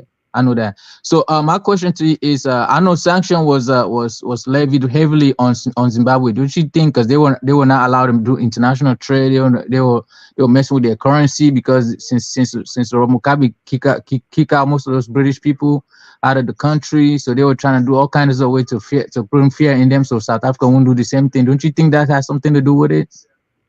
Yes, it is. Because even if you see, other things happens before we were born, but when you listen to our politicians, they will say we don't want to take that route. Because could you imagine if all South Africa basically it's almost carrying the southern part of Africa, and then if South Africa falls, what's gonna happen? That's why even South African president, I think it was during the era of Thabo Mbeki or Zuma. And then they decided to create these special permits for Zimbabwe, Lesotho, to even if though they included, I think Angola, to come and stay in South Africa with the South Africans. Even though today South Africans are labeled xenophobic, South African is the nation that has been staying with other foreign people in their country. And we've never experienced the Afrophobia that it's talked about today. But hey, we just keep quiet and look. Yeah, but I know South Africa, as far as economy in Africa right now, they're probably number one. But don't you think Zimbabwe is getting with them having their own land now, their own indigenous people have their own land now in Africa? Don't you think it's better for them going forward in the future? Because I see them improving right now There's without no having to fight people to improvement get their in land back. Zimbabwe. Well, There is no I mean, improvement. somebody can say the otherwise. You know what I mean? So because I've seen people there. You know, I wish we can get a Zimbabwean person right now, because when you go to Zimbabwe and see the state of Zimbabwe, or either interact with a Zimbabwean person and found out what they are going through, it's unhuman, basically. The people who will tell you that life is good are those people that are gaining something from the leading political party, which is ZANU. But beside that, nothing is cool. I think it was 5 months ago when they came with their new currency, and then it Well, was African queen, banned that's by everywhere though. You law. gotta have people that don't like the government. You gotta have people. You're gonna have people that say, "Okay, South Africa is a good country right now." If you go over there right now, ask some people, they're gonna say South Africa is nothing right now. They're trying to run away from. They're gonna tell you all kind of bad things, right? So how can you quantify that to something that's true? Can we come in here? Yeah, guys, let's bring in Elvis. Elvis, welcome Yeah. to the What? Afridamus Report. Elvis, behind every great African leader stands a white woman. And we've been seeing this time and time again. Kwame Nkrumah, the first leader, president of Botswana, the man at hand here, What's up, Elvis? built his What's up, economy, man? everything. So, we're noticing that. Do you think Botswana, instead of people talking about Singapore, South Korea, shouldn't African nations learn from Botswana on how to build the nations? I mean, you got to be more specific when you say should they learn from Botswana. Well, because if you look at it, their resources are being used for their own people. They, you know, the corruption, I'm sure there might be corruption there, but it's very minimal. You see, um, they they make proper deals. Yeah, but who are you equating that to? Are you equating it to the characteristics of the Botswanan, or are you equating it that because the first president had a white wife? What is your premise here? Yeah, both, No, let me tell you this, right? both. Because we I want to encourage, some of these men to marry white wives. I always say this. We have to understand the order of the word, right? People talk about the new world order, and there's a way that things is done, especially when it comes to the financial sector in this entire globe. The reality is, if you as an African are trying to do something for yourself, if you want to do it exclusively as a black African country, shut your mouth, do it covertly, and don't be like a Robert Mugabe. You can kind of be like a Muammar Gaddafi because he had a lot of Um, oil and a lot of money. Mugabe's black wife made him broke. So Not and he, Grace, and she not and not she not and not she Grace, not bankrupt Grace. she Not, bankrupt the country. but the Yeah, point the she point that I'm was. making, one second here, and that's why I think a lot of South Africans, the good, the reasonable South Africans, they like Nelson Mandela.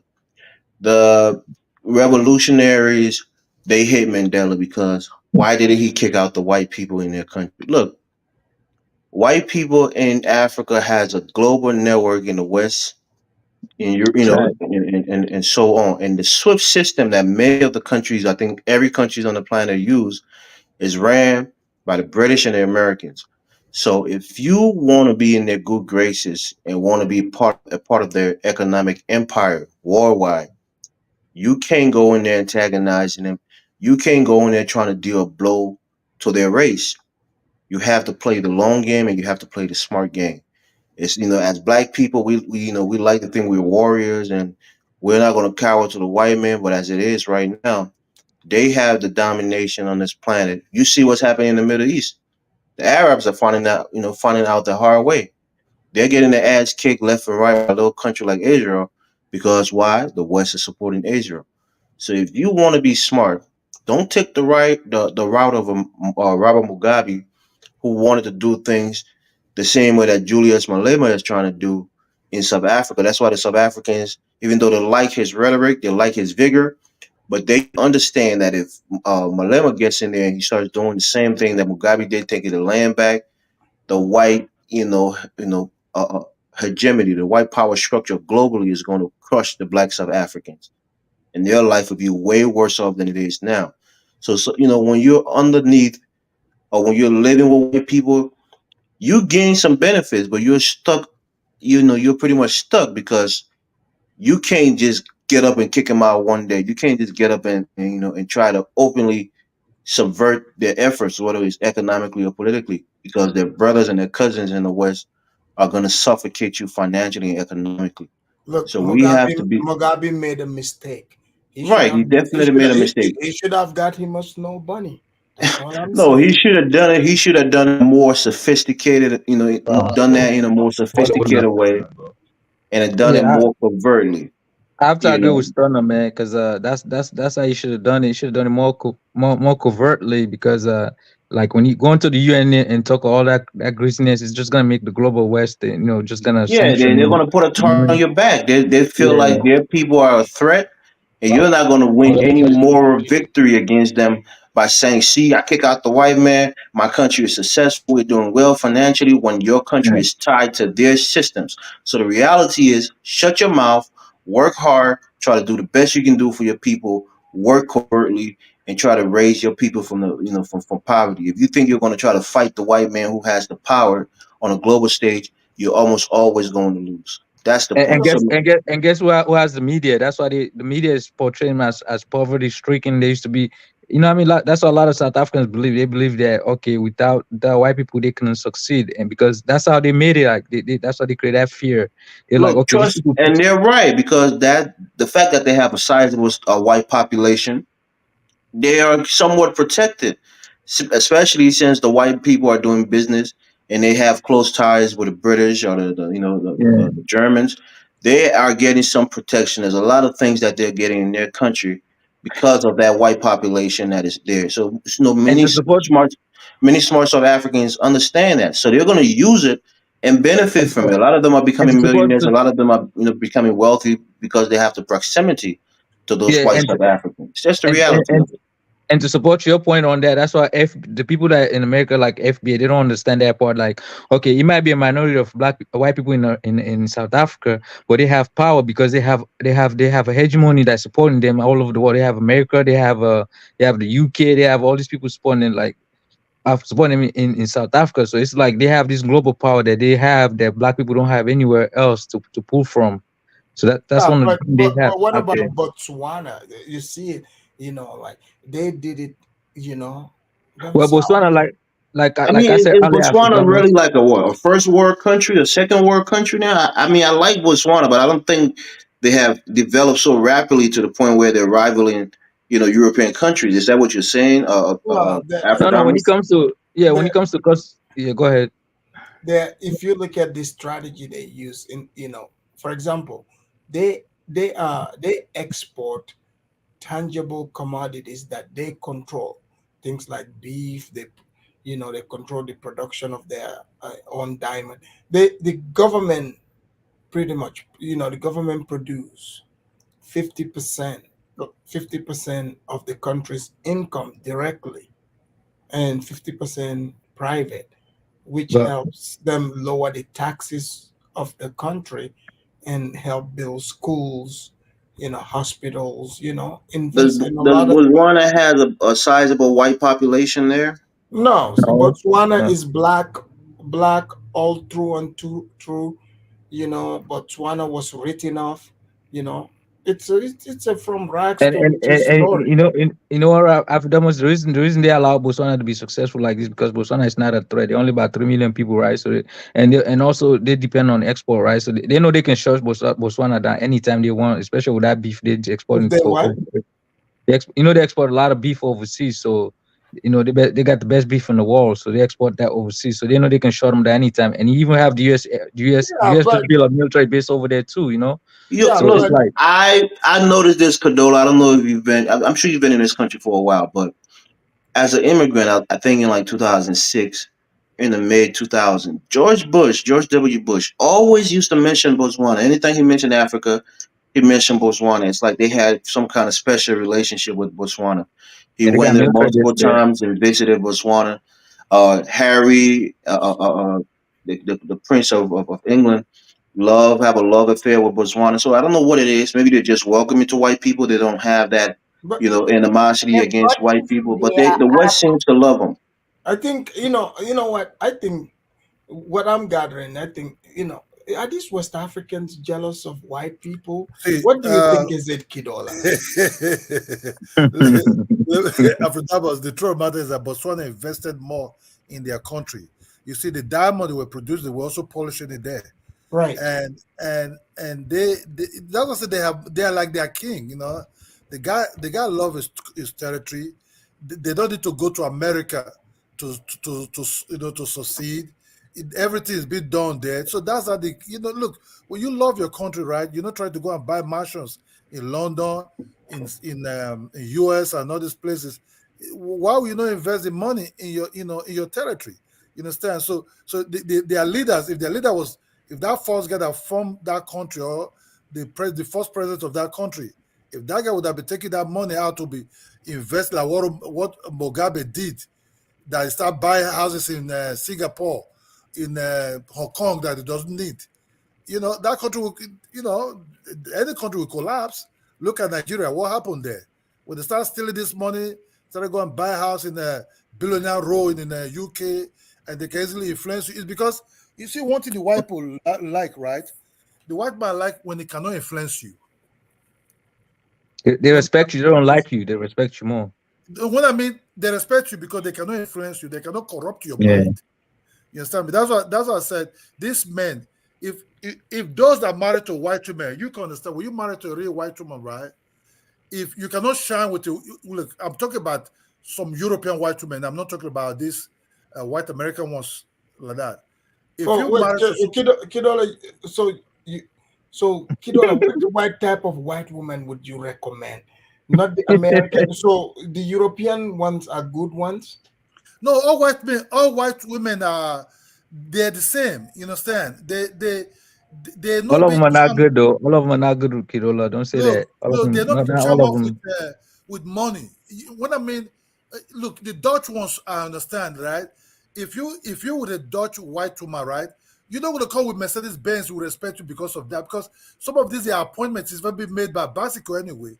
You have an appointment with a girl for a dinner, he will ride his bicycle to that appointment and park his bicycle and come down and greet you, shake you. You go and eat somewhere, have a nice meal. You understand me? Then after that, if you still have interest to you, we'll call you. You understand me? So you wearing Versace and Gucci is nothing to him, to her. You understand me? What you want to get out of you is your brain. Nice conversation, nice talk, and everything. But Most white Kidola, it's people. not everybody though. It's not all of No, them. All of Yeah, them be like that. understand, Cadola. understand. Just Hold on, hold just on. Come for on, the man. record, I'm pro black. I love No, black women. I've never dated white okay, women. I understand your I basis. prefer black women, but I'm I not don't being hate one them. at I all. don't think white women are the devil. Hold I on, just hold on, don't hold prefer on. them romantically. Okay, if it's FBA woman would have dumped this man when this man was in problem, when this man was But under you stress, don't know that though. You don't know that Kidola. It could he be a would FA have woman that dumped, stand by him. hold on, man. Who Look, man? You mean FBA woman, Mandela? Hold on. no, You don't Let's know listen to that. allow me. Charlie. Charlie, do you think the FBA woman would have dumped him? Charlie? The FBA woman would have dumped too. The president of Botswana, the one that brought them from rags to riches, because he went through drama. The It white. depends on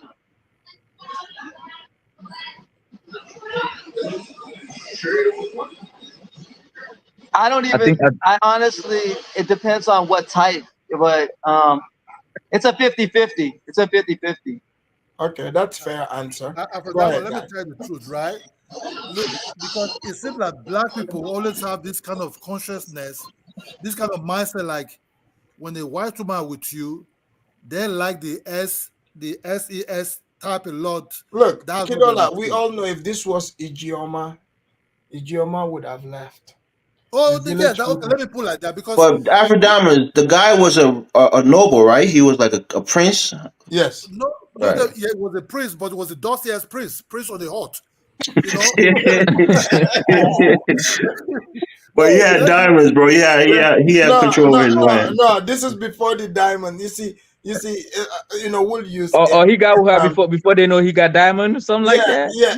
This is No, I before the mean diamond. Okay. being a prince of an entire landmass like No, Botswana, it means you no, have a but lot of natural wealth. no, but he Not got Yeah. not for Ghana, exiled. He not for got part, kicked not off for his part. own land. We'll just use the FBA term here. He's the king of the Dusty land. dusty land. Go ahead. So for example, Why do you guys have to make fun of the FBAs, man? We're having an African centric conversation. Let's No, keep we're it not that way. making fun of them. That's No, how. we just giving the example. you just have to Example. understand, Elvis, right? That when she followed this man, right? Okay, she came to London. He came to London to study it, but after everything, when he followed this guy was not having mansion, was not having real palace.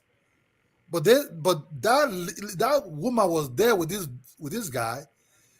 I think they separated for a while. You understand me? And one thing I want to talk about is because I start hearing, oh, it's with you because you think you can do it good because you're a black man with strength. No. This people don't operate like that. I bet you black women like more that thing than these white people. That's just the truth. Only white people respect your feelings. Respect But when you but say but no. Kidola, quick question. Do you think Kidola, they have been African American women and even African women who stood by their men when they were dirt poor and and went with them along into wealth. So exactly? it's So just about the that's quality my of the question, woman. son. It's not based on the race. The quality of the woman is determined if she stays by you or not, Yeah, because Winnie regardless of Mandela race. was with Mandela when he was in prison for the whole time until he got out. She was waiting on him. So what do you say Mandela, about that, though? Whitney is a special case. Well, it's Whitney, an Because example, though. she It's was the she's fire not the only behind one. Mandela. She wanted him to be more, aggressive and be more revolutionary when he came Yeah, out. And she that went through spirit a had lot probably too. died with him She in went through jail. the struggle too. Hold on, African Queen. Is this what the common And knowledge is in Supergirl, my South Africa? carrier sucks. I'm doing my best. Okay, you talking to African African Queen, Queen? are you there? Hi, Afridamas. What was your question? I was saying, is that the common understanding in South Africa that Winnie wanted Mandela to be harder on the white people, and that's why they break up? 50% yes. Because the support Winnie was gaining while Mandela was in prison. So the handlers of Mandela automatically they were informing him that, hey, we as much as we want to be a little bit softer to you, but the mess that your wife is doing out there, so it's better. And then they brought the cheating part that, oh no, your wife has cheated, so we will get you a new wife. So Machel passed on. Gracia Machel was the wife of the president of Mozambique. And we were all surprised, but hey, what can we do? What can we say? It Oh, happened, yeah. okay. Yeah. Winnie Mandela So introduced the necklace in South Africa. exactly. Okay, this is what I was saying. Do you guys see how much problem the black woman brings to the Come on, table? Africa, must do. Go You ahead. trolling Africa. Stop Kidola, trolling. you're correct. Is it You a see, problem? the black woman would go out there and be like, "Can you catch this guy? Let's necklace him." So, I mean, Kadola, But she was fighting for her people, though. would She was you fighting wait for her for your people. wife for 27 years? Would you wait for her and not sleep with another woman as an African man for 27 years? That's No, I right. wouldn't do that. You're a damn Yes. lie, Afrodamus. Yes. Yes. You asked me a question and I answered. Yeah, because that yes wasn't convincing, bro. I don't believe it. No, they must have married 2 more women in 2 years. Right. You know, he trolling it. Afrodama would have a 20-year-old kid by the time his wife get out of prison after I know, 27 right? years. Now, the kid be 27 years too. Your wife be like, man, when do you have money? Elvis, You guys are wrong the for truth. this one. Elvis, the truth is, let's just be honest. For it must sound weird, but let me be. If you're married to a white woman, he's not going to tell you, I want to wear wig or do my hair. You know, Come on, man, Kidola, forget what that talk. Yeah, We talking about Kidola, something leave that serious thing here. alone, bro. You Don't got your bring white, that stuff you here. got your white trophy. We talking about Proud of something it. Leave us serious alone. We here. prefer our We black don't talk women, about Kidola. women here. We don't talk about women here. Come on, man. low cost maintenance. You're not going to be buying if you have a It party. does. It depends on the woman you marry. Afrodama, Kidola. It depends on what kind of woman you marry. You have some white women out there that waste your money and cut you off too. You know what I mean? So can't generalize on that basis based on skin color. I mean so, but man, I also choose them all the way, man, because I have very bad experience with some once in Nigerians there when I was like trying to see who they are, man. They say We all have bad experiences, man. So let's not talk about that. Let's talk about let's focus on this Botswana one now. country. Let's forget about what we're talking about now.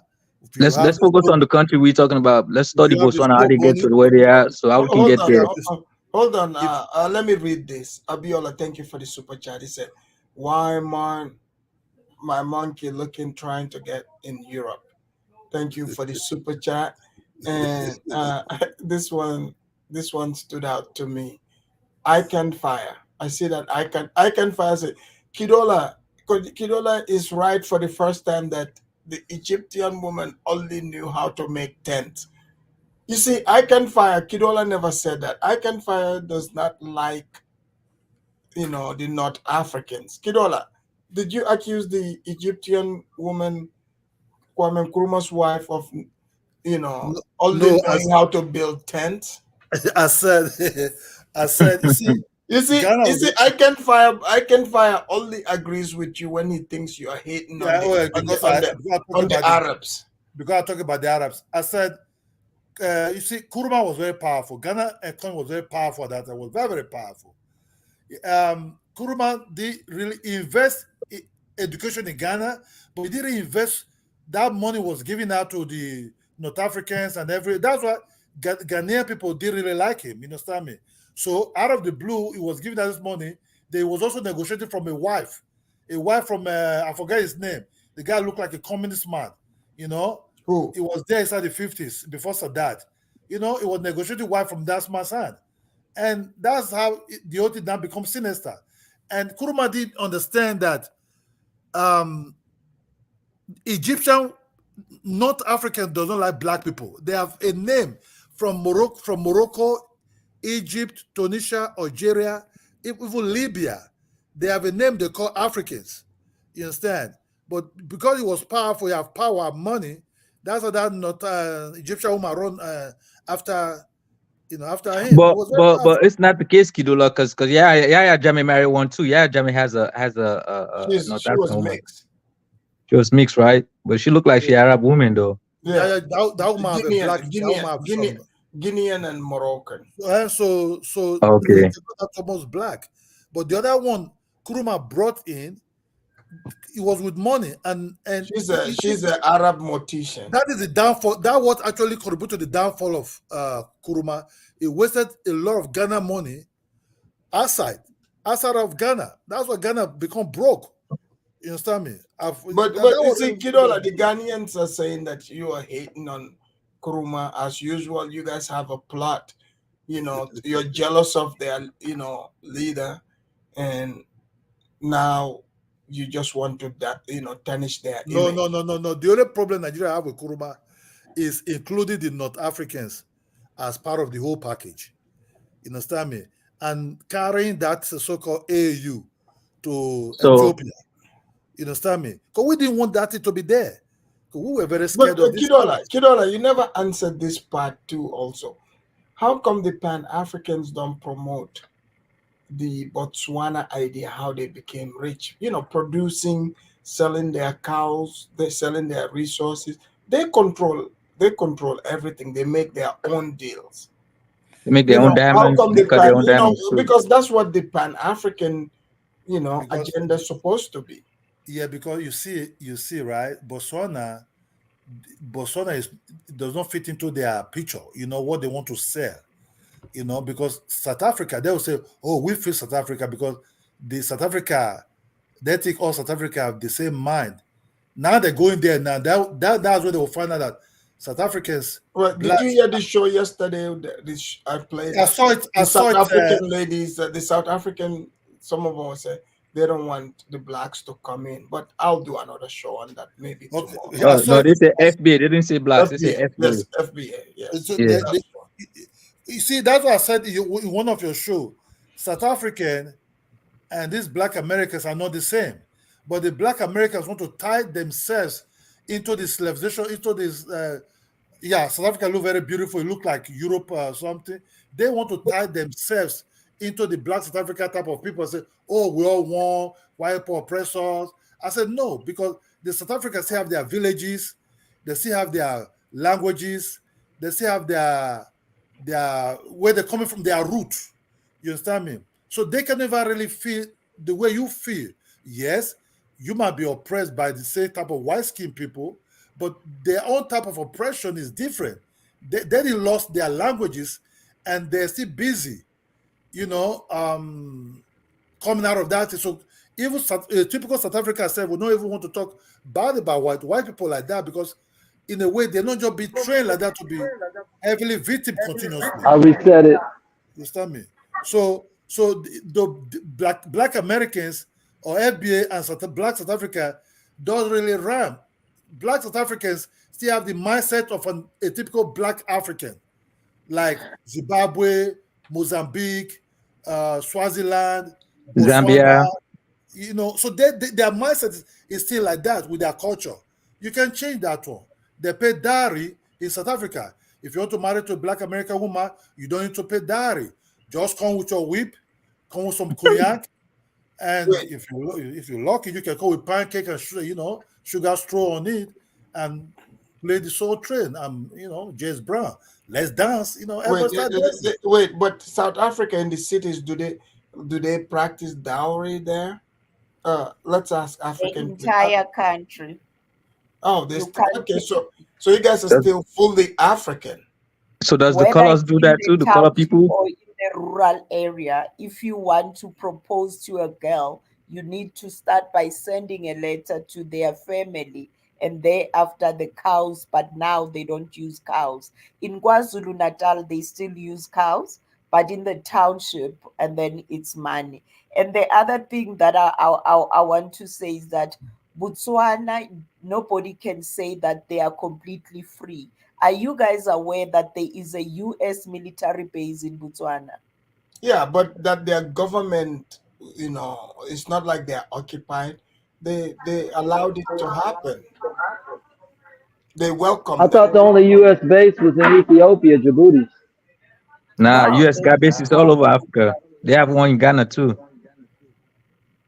yeah, but you cannot say a country that has got an outside military base, it's a free country. We all No, but see what is they're happening in free. Niger right With Ghana having it there, Ghana is just, tap dancing. Ghana is doing it to scare Nigeria. But continue.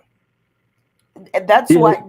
why even us in South Africa, we think these are the eyes of the worst, seeing the military base right in our neighborhood. So we know that we are policed.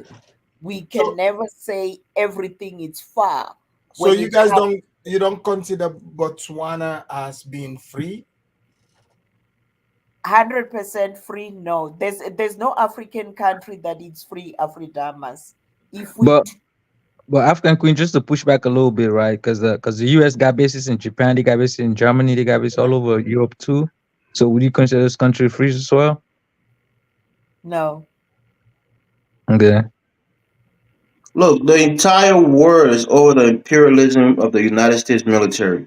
We There's have a Correct. military complex, and the there's entire few war is subjected people to it. That's the fact. that controls the country. There's only few people that controls the entire world. Nobody is free.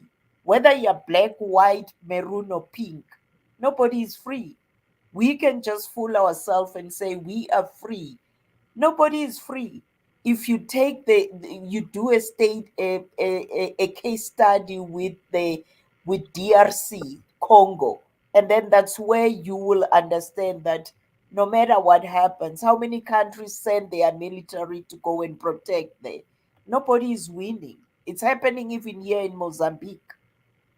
We see it, and we know who is behind all these things. So nobody is free. We're just fooling ourselves that we are No, free. you There's no, you have a point. You have a point on that. Nobody is free because right now in my country in Sierra Leone, right, we have London minings over there. They're like last time we had a war there, we have a 10-year war, right? And guess who was behind it? You already know. So yeah, so they because all of a sudden because the country want to take over their resources and do what they want to do with it, so But they see, bring all this. Botswana never had a war. They never had a coup. Yeah, that's what I'm saying. Yeah, but you gotta understand the way okay, let me ask African Queen, do you know who colonized Botswana in the first place? The British. Botswana actually was never colonized, as Oh, I'm I said saying that that earlier. it was one country with South Africa, Botswana, Lesotho. That's why Yeah. they are interlocked, and they use mostly South African ports, even though things are starting to change now. It was the one open place, Yeah, so Botswana, Botswana, you see, Botswana became successful because they were never colonized. They even asked for protection from the British, from South Africa, from because the South African Germans. government. yeah, but the British Yeah, had control over it because they even exiled, you know, the guy. We all no, we no, they asked the British to leave, and British left. That's what they did. So, and that's how when they started, that's how Botswana became prosperous when the British left. Yeah, Remember they that? asked the Germans to stay Yeah, behind. yeah. So Don't know whether it was for so protection, that but means Botswana, they are smart, they're independent, black African group. They get to choose which white group they want to stay or the Yeah, ones not to yeah. stay. yeah, they actually Actually, use you're them. right, They use the Afrodamas. white people. Yeah, they Yeah, use them shout for them out. to get the skills they need. Yeah, shout out to Botswana. I think they're doing something right that a lot of West Right, African countries has missed. So I don't know what it is. I can't put my finger on it, but I think they're doing something right. Whether they have curry favor with the West, but they seem to be doing something and getting some prosperity out of it. So that's a good thing. We should applaud that. right. Yeah, Yeah, they like have the right leaders. Elvis, why fight when you can cooperate, work things to your benefit? and Correct. You're right Botswana about is that. very small, guys. If any of you know how big it's Johannesburg, that's the size. Johannesburg is even big because Johannesburg it's more than 4 million. It's about 2.7 million So it's people. bigger than the population of the entire country. You Yeah, mean the Botswana. Yeah, geography, yeah. the landmass of Botswana Botswana? is as small as one of our smallest province here in South Oh, okay. Africa. All right. So that Very, might tell very you what it is there in Cadola. It's like They get rude in a little Joburg. city. Say that again, Charlie. I said they can get rude in Joburg. Cape Town, they're a little bit nicer. But their landmass is bigger. Yes, I agree. Yeah, so that might be something that is affecting the perceived success of Botswana. Like they're so small and the population is manageable. So per GDP, GDP per capita is pretty high because again they're doing relatively well, but then there's not a large population, so that money can go around to most of the population and people can have a better life. So that it's like yeah, That, having that, it's like having more kids than you can feed. Botswana have just enough kids, and their daddy is making just enough money to feed them and give them a happy life, so to speak. So that's probably what it is. yeah, and their but currency is but look at stronger this way, than okay? South Okay, African one. okay, look at this way, okay? Okay, let's look at Equatorial Guinea. Their population is less than 1 million, right? But they have all No, these it's $1 billion of 2.7. oil, right? But their people are still like living in ratchet conditions. So what do you say You said about what? that though? What country? Equatorial Guinea. Oh, Equatorial Guinea. Yeah, they're in a dictatorship, right? That's what I'm saying. So if you have what is his name? Ngoma, Guama, whatever his name, the guy that disposed his uncle and became a dictator himself. Yeah, the You guy know the that's still president of running over Equatorial there. Guinea, right? Yeah. So yeah, no, there's a lot of wealth in Equatorial Guinea. This is not because they lack wealth; they have a lot of wealth, but it's only sitting at the top. It only circulates at the very top of the country, and the people at the Yeah, bottom of and it. Botswana is able to do that though. So we gotta give him. We gotta Look, study That's what I that said. also. I look, give Botswana credit. You know. look. This is why I said the Pan Africanism is not real. Look at it. Botswana has been selling beef to the white people forever. Where were the black Pan Africans? They can't even afford beef, Beef. man. They can't afford beef. They want to eat synthetic beef patties and stuff. So the Pan Africans need to be called out. Yeah, Maybe this. but Afrodama, here's the bigger picture, right? We always say, even in the United States, find your niche and refine your skills in that niche and I become agree. the best at it. All African country wants to model their economies after the West, try to do this and try to do that and measure and use all these different metrics to measure their success. Find something that you're really good at. Like my country, Liberia, when even though we was quote unquote colonized, some people like to call it that, but we had a lot of rubber and iron ore, and we used those two things to really build up our countries in the early, 50s and 60s and up to the 70s. And the resources that we got from that money was enough to try to, build up our country as we were trying to build before the war. So find little things that your country really is good at, like Congo, for example. It's a nutcase, and I can't understand it. And I love the DRC. You have the cobalt and the coltan. You gotta guard those things with your life and the entire heart of your country, and use that to your advantage. Something that the world really needs, and build your country using those resources. Botswana is doing it with their beef and their cattle. And they're doing it with their diamonds. But other African countries like Nigeria and other countries who have certain minerals that is well sought after should use those things at their advantage to build up their country, because those things are not, infinite. They're finite. Once they're done, you're going to be in a worse condition than you are in right now when you have oil and other And resources. South Africa also exports lots of beef as well. See? But Botswana, it's the best of the best. Botswana even export their elephants. Yeah, America buys their elephants from Botswana. yeah, Botswana and Namibia. A lot Was of it Botswana? Was it Botswana that have the surplus of elephant or Namibia? Something It's like Botswana. it was So, Botswana, right? African Queen, does Botswana have African migrant problems? No, they don't.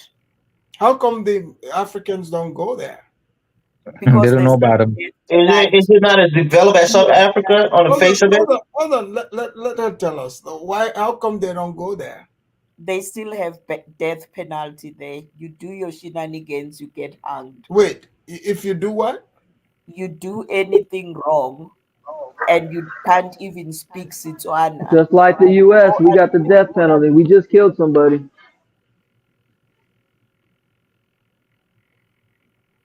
What So they is got trying to death penalty, huh? Yeah, go ahead, African Queen. Sorry about that. So you're saying they have strict laws? Their laws are very strict, extremely strict. Even the Zimbabweans, they do try to go there illegally, but they get caught quickly. Right, even now during school holidays, the Zimbabweans, normally their parents work here in South Africa, and then they will ask the children to come to visit during school holidays. They very, very young kids, man, and then they decided, because the border this side it's becoming stricter, and then they use the Botswana one, and mostly they are from the Ndebele land in Zimbabwe. So they use the Botswana border to come to South Africa.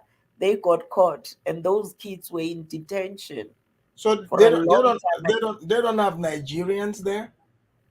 They are Nigerians, but they are Of very few. course, of course. Um, Because they no, almost they're going enter Nigeria. They they go enter. won't. But They go won't ahead. survive there.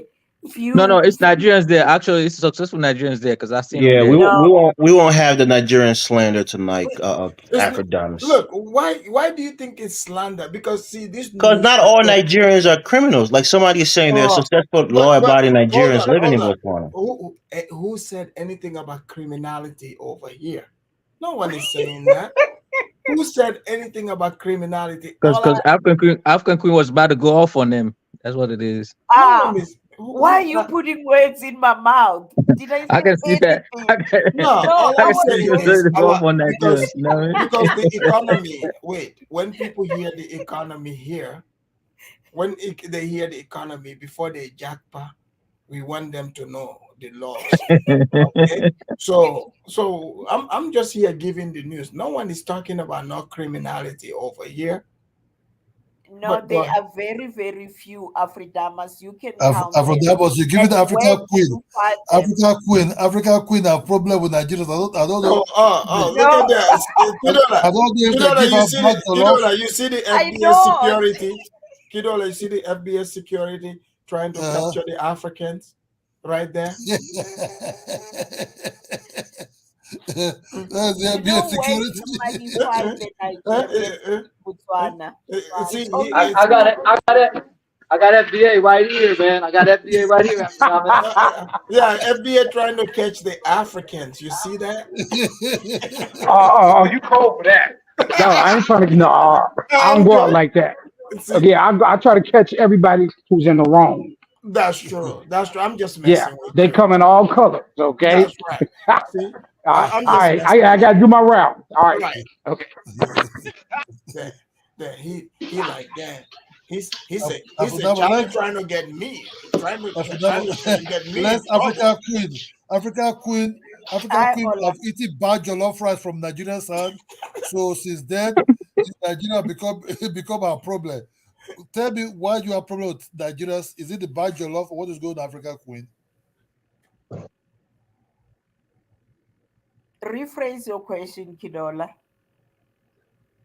I said, you see, when Afrodamus mentioned Nigeria, your eyes go, these Niger But people. did I say anything, Elvis? Did I say anything when Afridamas No, mentioned you don't Nigeria? need to say anything. In your breathing No, was no, different. Kidola, direct that question to Afrodamus. She was the one that was going there and talking about the Nigerians. I don't think she said Nah, anything. I was just And asking a question. I That's wanted all, to and she answer answered where it. you can only find Nigerians in Botswana. There's no successful Nigerian in southern part No, they are. I saw them. Somebody was interviewing them a couple of days ago. I can watch. Wait, I can see Hold the on, channel. what they are successful because they polish diamond, or they are No, they have exactly. big. They're They business open people, businesses over there. They have big business Afrodamus. over there, man. They're Look, entrepreneurs. I'm just asking. Why are you jumping on me, Elvis? I'm just Because you have this mindset that you're skeptical of Nigerian success. look. You're No, always skeptical of their success. I'm just asking. That's all. And you know, Afridamas, what normally surprises me, everybody will talk about this business, but the name of the business, they don't come up. You look at Johannesburg Yeah, guys, Stock tell Exchange, her the name of the businesses. you won't even find them anywhere. It could be something as simple as African Queen. trading. Yeah, African Queen, you want to trading tell me that? in dry goods, What? trading in car parts. It could be simple things that Nigerians can make their They could be business. They're not a doctors. They could be corporation. lawyers or something like that. They're going to find success in little trading here and there. Kadola can attest to that. That's why But this Kidola is is South asking Africa. We know African which Queen license as well. you need to be able to run those businesses. Before you can run a business in South Africa, you need to come and invest with 5 million.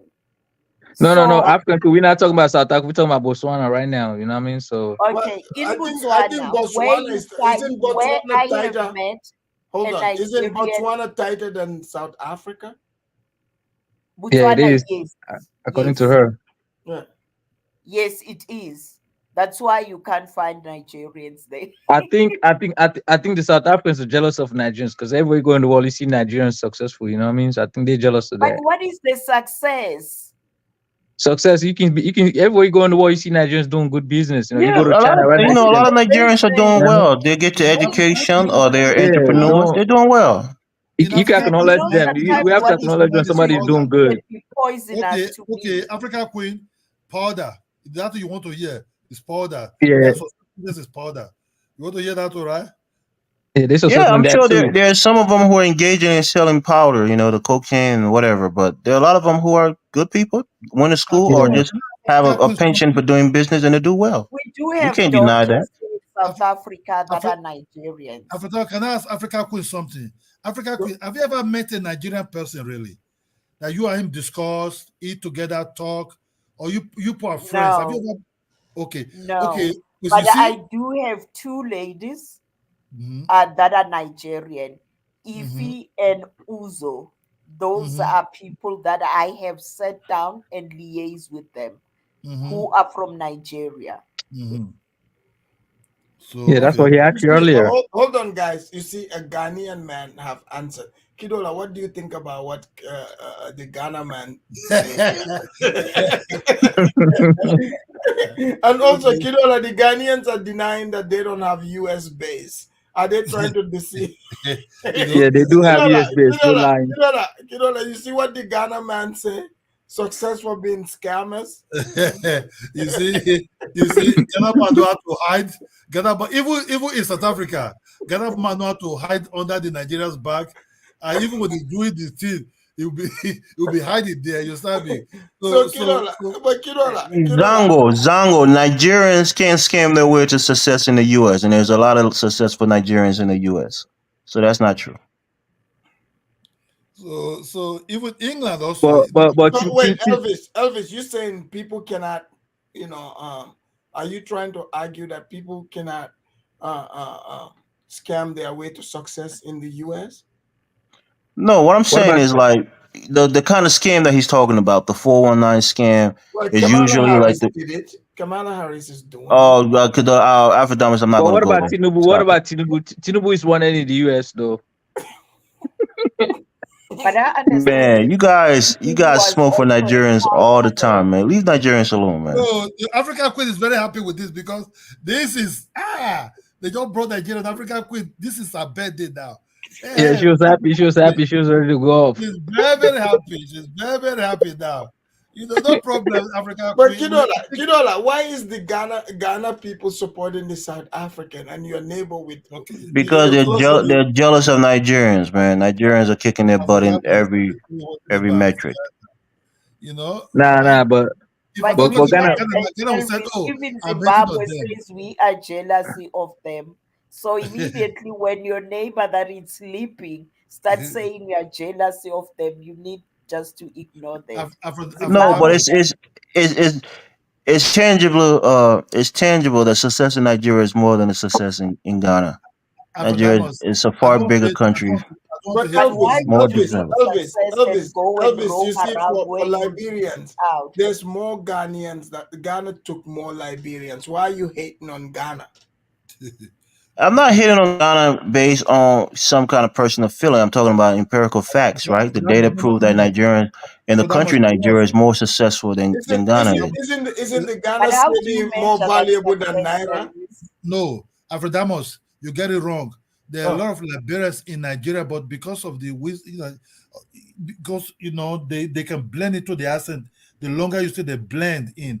We never ask Liberia to stay in a particular place in Nigeria because that's where they have to be, like what Ghana did. In Nigeria, you can come in, you can even So call a in guy. Nigeria, you can stay anywhere you want. You can stay anywhere, do your business, buy a house, register your team, marry anybody you want to marry. You understand But me? You You don't know, have to be. Afrodamas, I have Nigerians in my family who marry into my family from both Yoruba and Igbo. We love Nigerians. Oh, now We I like them, understand where you are coming and we know from. them. They're bad Nigerians, but a lot of Nigerians they like us and we like them. yeah, Ghanaians, not just they Elvis, didn't just do this to Liberians, but they're quite protective and almost xenophobic to a point of other Africans. And we helped Ghanaians when before they became quote unquote independent and was doing well. In Liberia, a lot of people have second, third generation Ghanaians living in Liberia, and we never treat them any kind of way.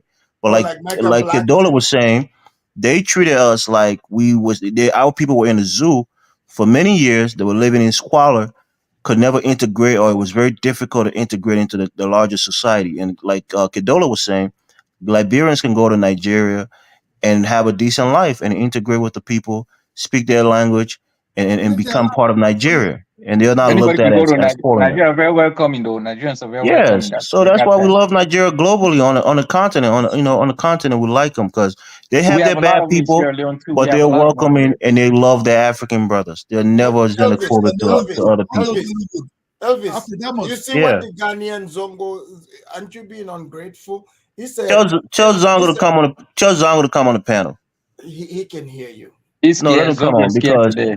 Zongo is talking nonsense in the what I'm chat. saying, We're how speaking come from personal experience. A Elvis, lot of people don't like Ghanaians in West Africa. Elvis, I can tell you that. Elvis, let me ask you, how come the South Africans love Ghanaians? They even say no visa for them. Is that old Hey, adage? Afrodamus, I'm gonna catch you guys Birds of a later, man. My feather. phone's about to die. Okay, all right. Birds of a feather, Afrodamus. Birds of a feather. Afrodama, let me just tell you the truth. Not all South Africans actually have this kind of mind, because our friends who married to South African women, they think they're living very happily together. You know what I mean? You see, what you should understand that. Let me talk about West Africa first now. Okay, Kidola, before you go into that, do you think the West Africans should go to South Africa and marry a bunch of South African women? Maybe that would change their mind. But go ahead. Why? I want a South African woman. They look nice, African Queen is saying why? Why? There are because we like them. That's the problem, because we've got this mentality that because we are all black and then we are the same. We are totally different. That's Could you true. imagine when you are over 30, the trauma of going somewhere and learning a new language?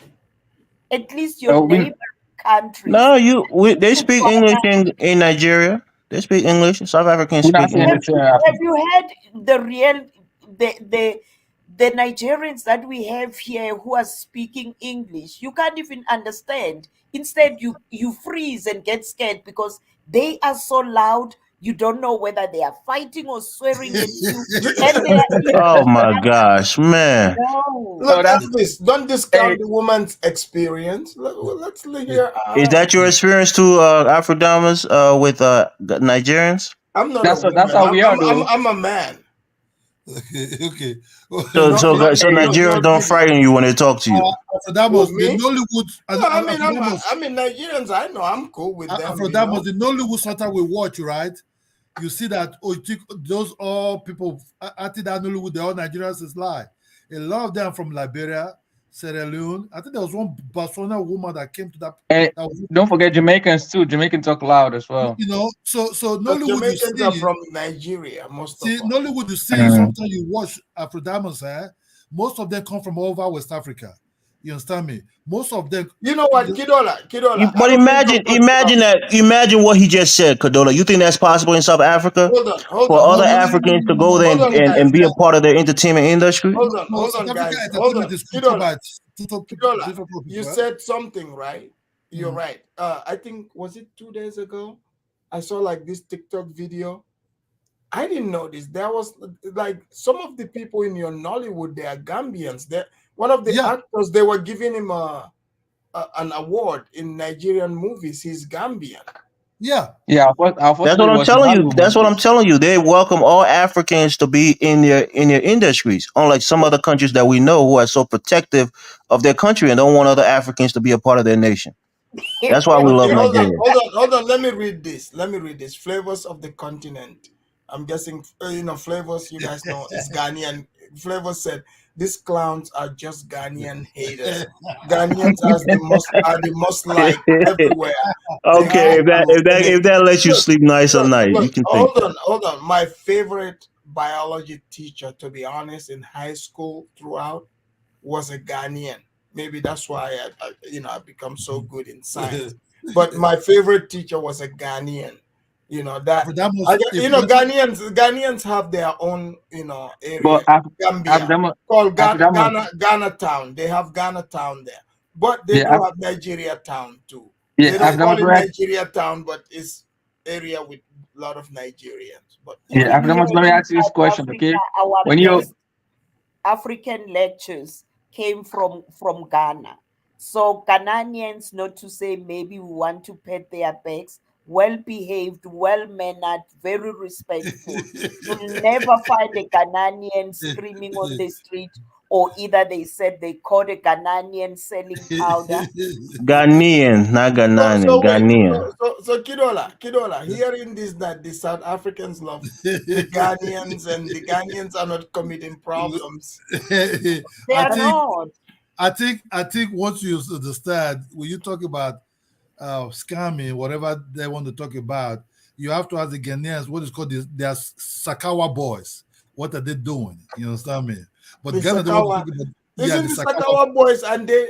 I thought This, isn't the Sakawas Nigerians? no, the Ghana Sakawa boys like the 419 boys they know 419. as Nigeria. A lot of romance scams in Ghana too. Just so Yeah, you know. Hold on, let me read this. Stoic yeah. one said everybody likes Gambians as well. This is true. I've met people that say they don't like Gambians, except for some people in this chat who No, dislike I don't have problem who with dislike Ghanaians. Just you dislike. Afrodamas I because know. you don't Hold like on, Nigerians. hold on. Who dislike Afridamus for simply bringing the news? Maybe because I'm a different Gambian. I grew up partly in the Liberian, Sierra Leonean no, border. it's So only the I'm FBAs that don't like Africans. FBAs don't like Yeah, exactly. them. And the FBA I and the like FBA Ghanaians. and the FBA tap dancers. Yeah. After that, but as we're talking Okay, now, Afrodamas. I think we are Ghanaians sometimes on the line. But as I'm telling you now, right? Jackie Apia, one of the most Ghanaian top Nollywood. You know, Kidola, my teacher's name was Joe Apia. You Yeah, go, Jackie Appiah loved Liberian men. She was with George Weah, our former president. So yeah. we like her. Jackie Apia, I swear to God now, Jackie Apia is one of the top She love his money. in Nigeria movie. That guy can earn thousands of dollars in Nigeria movie. You know, Yeah. Jackie Apia is an honorary Nollywood girl. I say Ghanaian. And do you know how they received that guy in Nigeria? Rolls Royce. Yeah, I mean, we got like Nigeria is so welcoming to other people, That guy just did. and in And return, Kidola, we welcome them. We love them for Kidola, that. guess what, Kidola? If you want to, the only person that you want to run into America is a Nigerian that will help you out. But Ghanaian, you better watch out. Bro, that's what I'm telling you. Ghanaians But are. Ghanaian will help. I mean, a Nigerian will help because my first job here was When Nigerian Nigeria that helped started me going to out. promote Ghana movie called Gollywood, who were investing on it? Nigeria. Then when Yeah, Nigeria's helped Ghana a lot. I don't know why they think. Kidola, are you jealous about what African Queen just said? How much they love Ghanaians? No, not at all. Because you Because know why? Ghanaians are docile and not assertive. Nigerians are assertive. For nobody, you don't have to tell me you have to love whoever you want to love. You understand me? You are free to love whoever you want to love. You understand? Because this you like this, you like that. People are different. Whatever I said, think they are bad Nigerians, they're good Nigerians. Even we have bad people, even as our family, we have good people as our family. So we are used to this kind of things, a lot. You understand? That's why I said there are some bad Nigerians might be in Liberia, but the Liberia law will take care of them. We never see Liberia coming to this to talk. Oh, Nigeria, no, because and Kidola. They will take care of all these things. You understand me? The law will take care of them. If it's their penalty, they get there. That's goodbye for you. You understand? And just to add to your point, Kidola, I think South Africans they don't like Nigerians, right? But they respect Nigerians because of their aggressive, right? And they like Ghanaian because they are docile. You know, I think that's what's going on. I think it's envy. I think it's an envy. Okay, I thought you guys said Zongo doesn't Ghanaians don't stand up. Zongo said Nigerians are scammers. They will scam your ass. Django will talk that shit. He would talk that shit online. Let him come on the panel and shit. Django is docile and very, very agreeable. That was the truth about that. You see, I think because we're used to, I think we're used to this kind of like dissing each other. Sometimes we talk like this in Nigeria, so we don't really have any problem. If you say you don't like us, why you don't like us? That what did I do you start because in Nigeria's mind, you never know where the business will come from. So So there's nothing like What enemy. is this? There's nothing like enemy in Nigeria's Kidola, land. Kidola, No, African this Queen is true. Islam, African Islam. Queen, Nigerian can be a guy who I knew in my country. There was a Nigerian guy called Freeman who started like a little shop. I mean, he was doing like a convenience, shop or a provision shop as we call it. And after a couple of years, he had like 3 or 4 of those shop, big ones.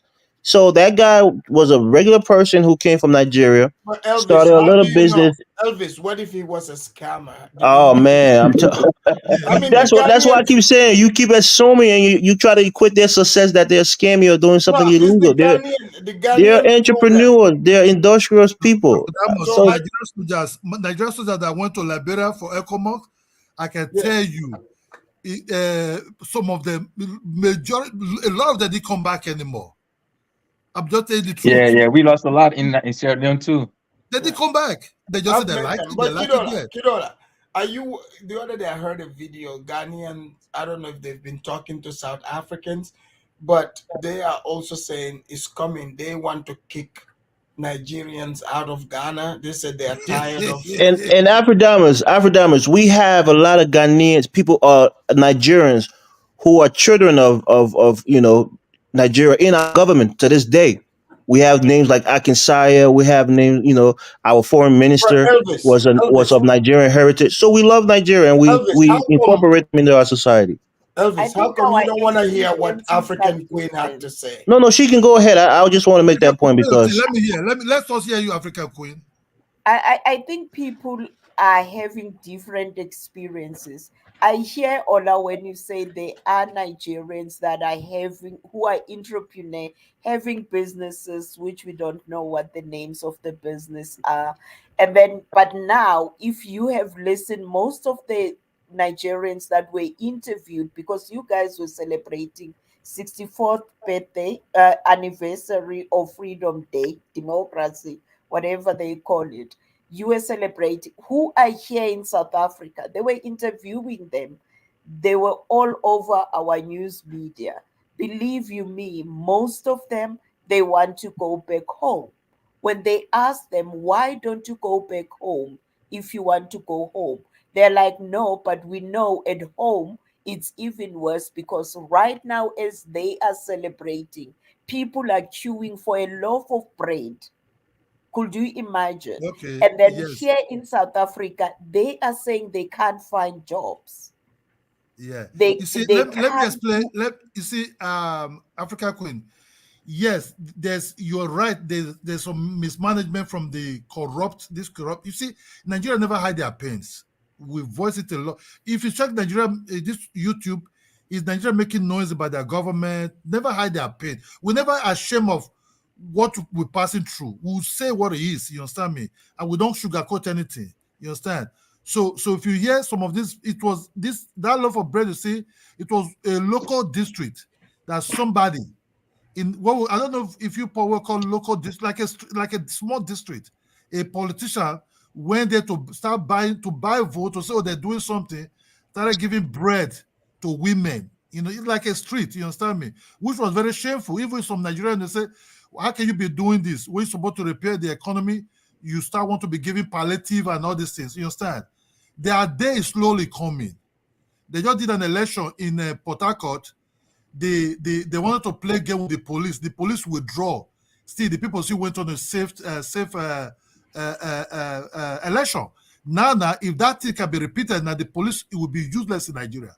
You understand? We now discover the police are even the problem in Nigeria.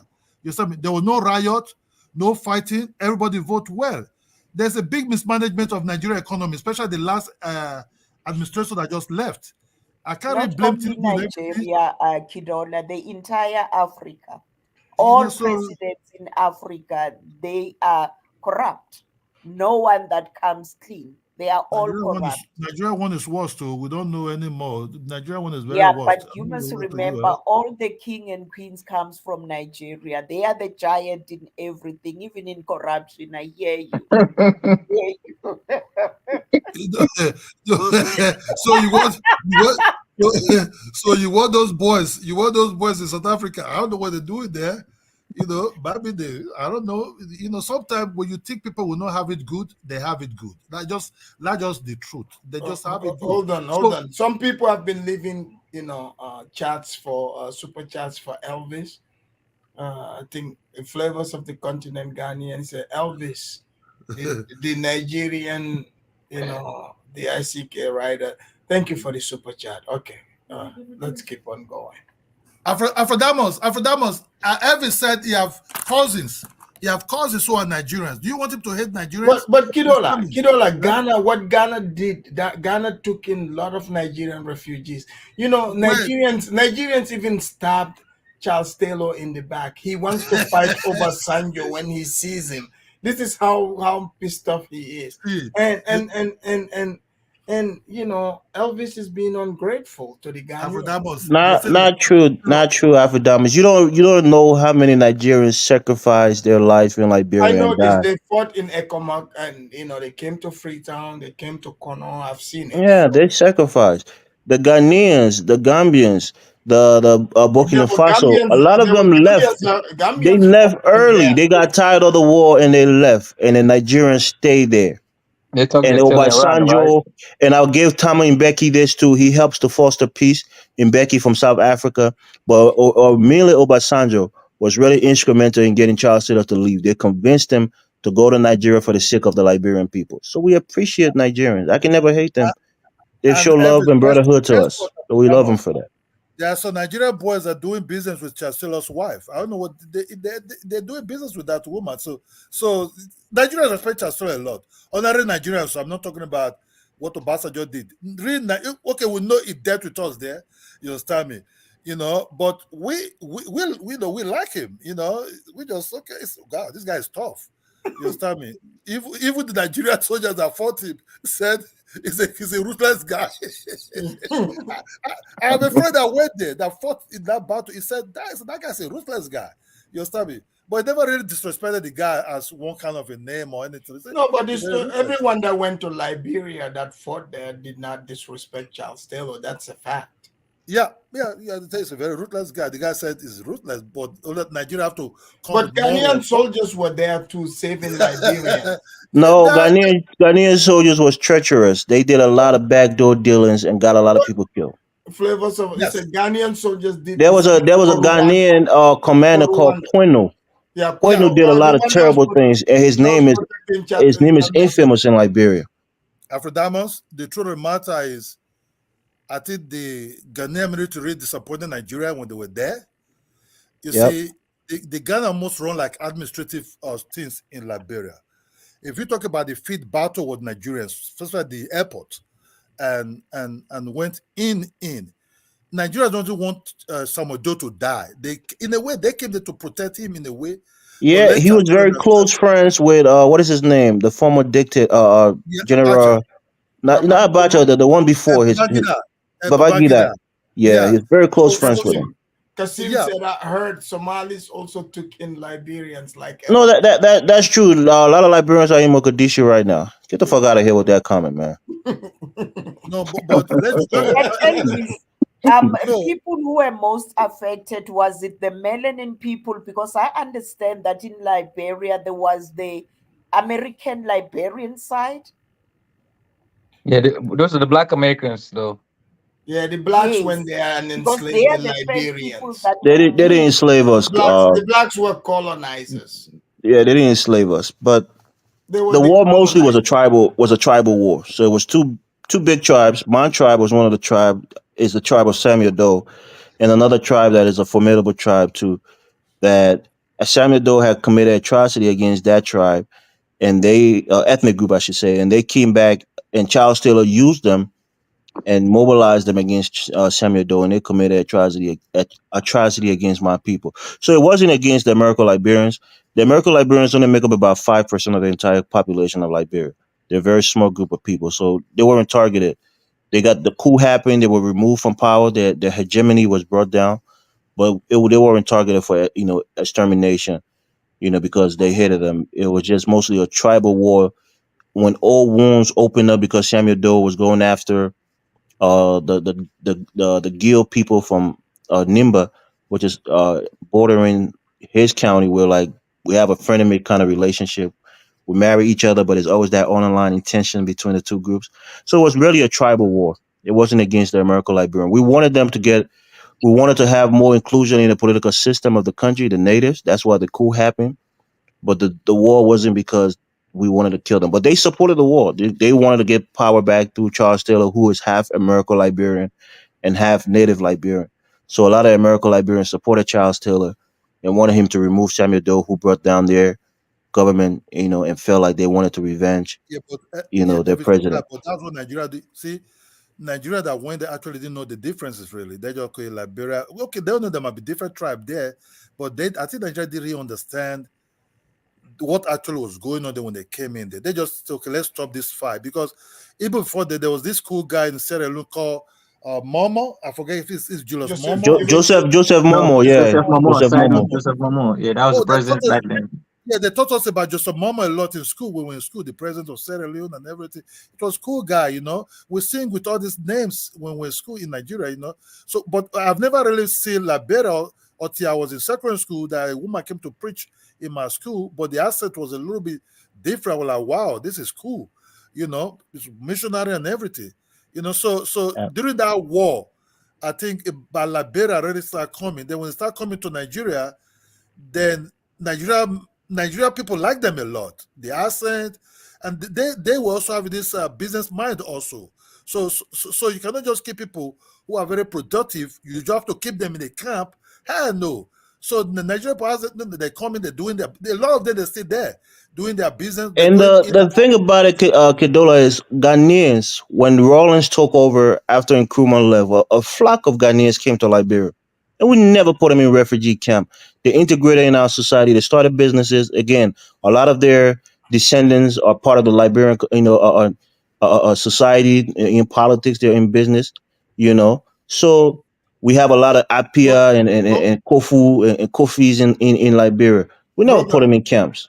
hold on. Let me read some of the chats. Zongo said at Afridamus, "Is Liberia the most docile Africans in practicality? How can you allow enslaved people colonize you?" Zongo, you have to come on the panel and speak that nonsense. Yeah, Zongo, I mean, come on. And then we go on to say FBA Young Lion said, when us blacks had Liberia, it was a prosperous nation. Let's be real. So Kidola, Kidola, I know you have like your thing with FBA and you're agreeing with Elvis, but the FBAs came from slavery and they colonized Elvis's people. What do you make of that? No, look, I don't know You much know, about they Liberia. I mean, man, they were like, You white see, yeah, colonizers.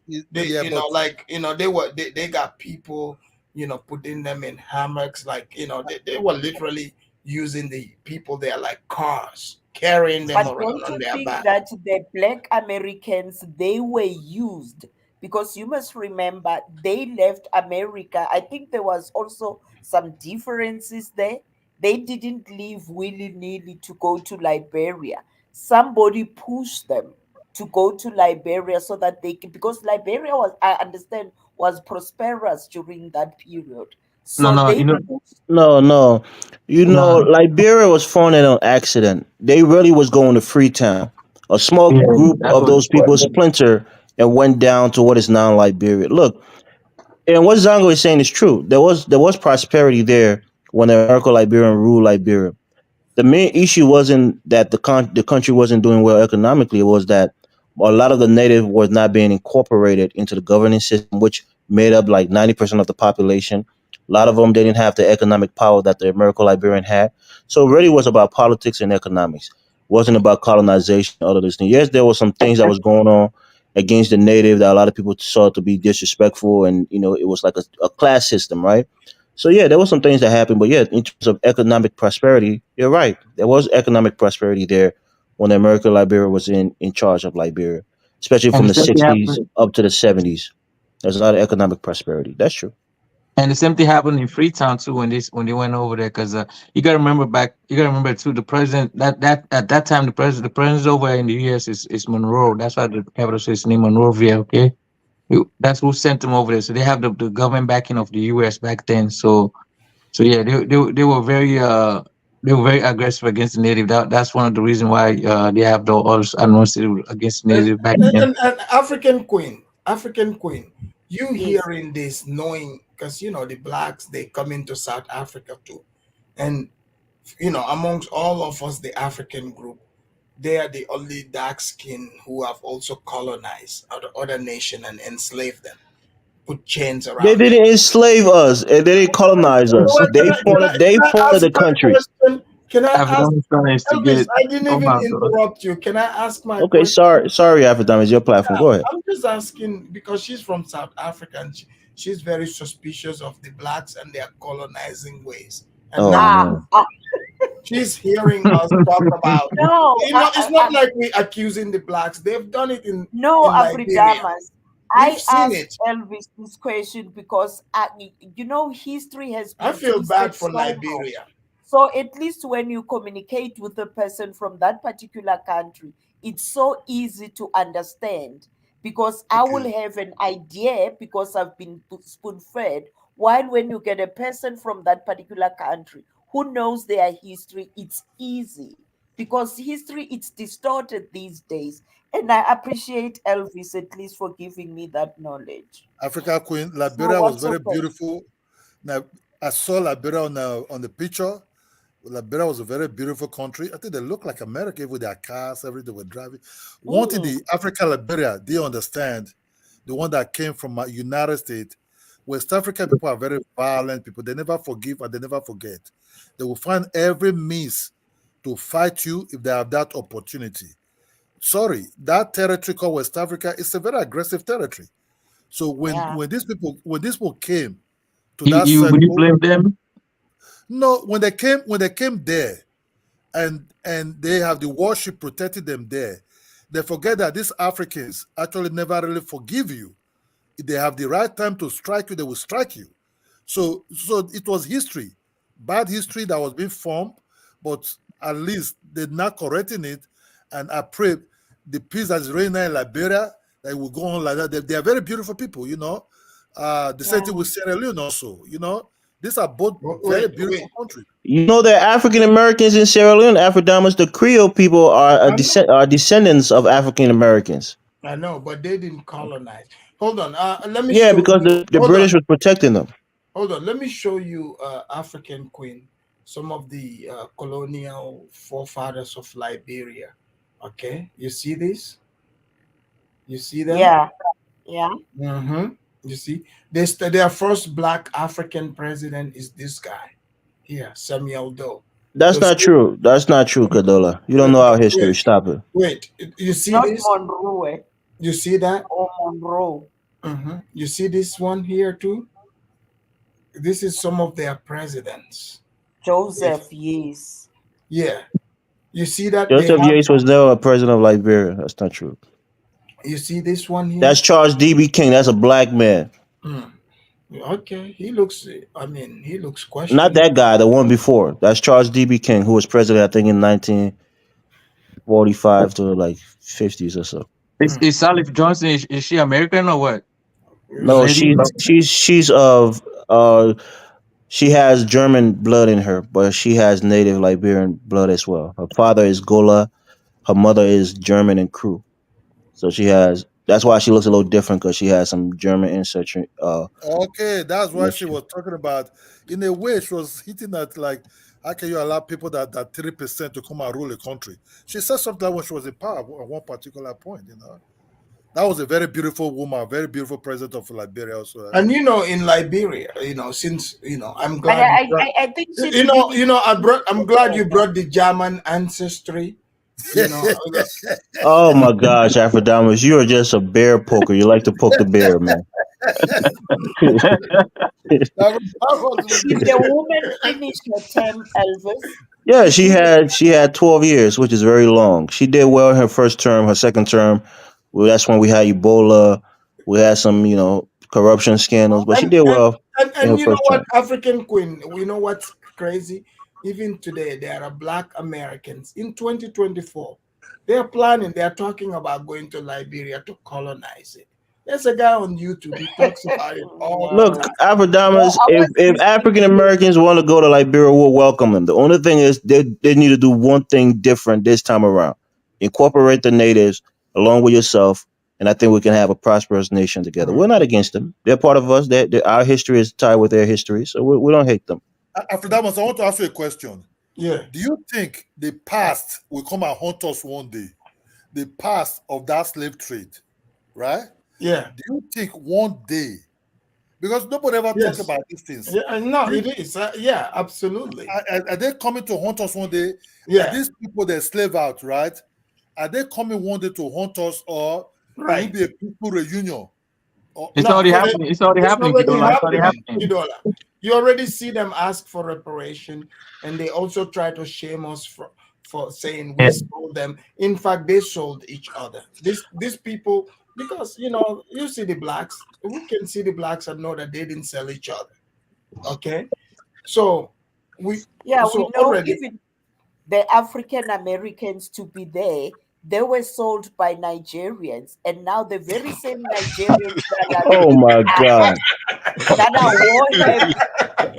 Why has everything got to go back to Nigerians, man? Leave No, Nigerians but alone, isn't it please. true, Elvis? No, I isn't it think I true? only spoke for Nigeria, Because man. even Africa as a whole right now, which African country did volunteer to go and fight in Ukraine except Nigerians? Man. Sometimes when they say about 40 million of Nigerians, they've got they are mentally disturbed. I cannot believe it, but when I speak to the Wow. owners, and then I'm like, are they not? But African Queen, Owner Kidola was said just the blacks genius did not on come that from one. Nigeria. But They came African from Queen, all over West and African, Central Africa, man. African Queen, Cameroon, Angola, Congo. African Queen. Kidola said Yes, they didn't come from Nigeria, but you're saying Nigerians sold them. Yeah. they didn't come from Nigeria. I need to be educated, Kidola. They mostly come from Nigeria and central part of, west So and they from central part Ghana. of They came Africa. from Ghana. Most of them Africa came from Queen, Ghana, Africa actually. A Queen. lot of them came Yeah, from Ghana, so you but know Yeah, that, that's why Zango. Don't even Ghana yeah, is start. convinced anyway, guys, welcome I back think home. greetings to Afrodamus, greetings to the panelists, greetings to the chat. Because it's one thing about life that if you don't, interject, perception will soon turn into reality. I do hear a lot of uh, commentary saying that Ghanaians are very docile and everything. You look at the history of Africa. Like the first African country to achieve independence was from Ghana. Actually, Ghana, yes. when the British came to Ghana, the group that revolted against the British was a female queen. Her name was Yasantua. In the book of you read Yeah, because African the men history. were too pussy to Shut fight, up! and she had to Shut up fight and for you listen! guys. Shut up and listen! No, literally, she said the men didn't have the Listen! spine to fight, and she had to take up the Shut up mantle and and fight listen, herself. man. Shut That's up what and she listen, said. She had to man. shame them to fight. Come on, But man. Yeah, she had to shame her into fighting, bro. Come on. Let him talk. Let him talk. but Elvis, if you're gonna have a conversation, you wouldn't compare Liberia to Ghana. In all Thank honesty, you. man, you guys were Zango, your an people are a enslaved, minority ethnic group, and you guys are looked down upon in the northern part of Ghana. Shut up. You don't got no power in Ghana. What are you talking about? and enslaved people rule your ass, man. Like they Nobody, they can't weren't, even they do that weren't in Ghana, enslaved. They man. were free people, you idiot. They can't do that in Ghana, man. There's no. It's even unheard of. Bro, the Fanti people betrayed their They Ashanti to can't the British. they can't do that in Ghana at all. It's not But I even possible. understand Nigerians there in Ghana, Like they want to open a when we holding the business. conversation, you gotta shut up because you guys in practicality, you guys Sango, are you really are you are thoughtless. Thank you you. are an insignificant ethnic group Thank in Ghana. you. You are a Don't house of be man living like in Ghana. You have no power. Elvis. You have no There's constituency. no Ghanaians. Population wise, we help you guys. Come on, man. The least you can do is just be Thank you. grateful. Thank Over you. like I just 4,000 explained to you the over difference between 4,000 people Ghanaians and over and over Nigerians when it 4,000 comes to Liberia. people was really relocated in Ghana. Like, tell me how many Liberians were Yes. relocated elsewhere. Tell me how No, many but in Mm-hmm. other countries. There are a Zongo, lot of Liberians Zongo. in How Guinea and many? Sierra Leone, Give me the in stats. Give me the stats. Nigeria even, Give me and the they. stats. How many? More than 4,000 people. They You have think their El, own El, like No, 4,000 hey, people is a lot of people? hey, Elvis. guys, hold on, Give guys. me the Do you stats, hold on, man. guys? Do you know what's crazy? Hmm. Even though we don't talk about this, but Nigeria, in fact, did have people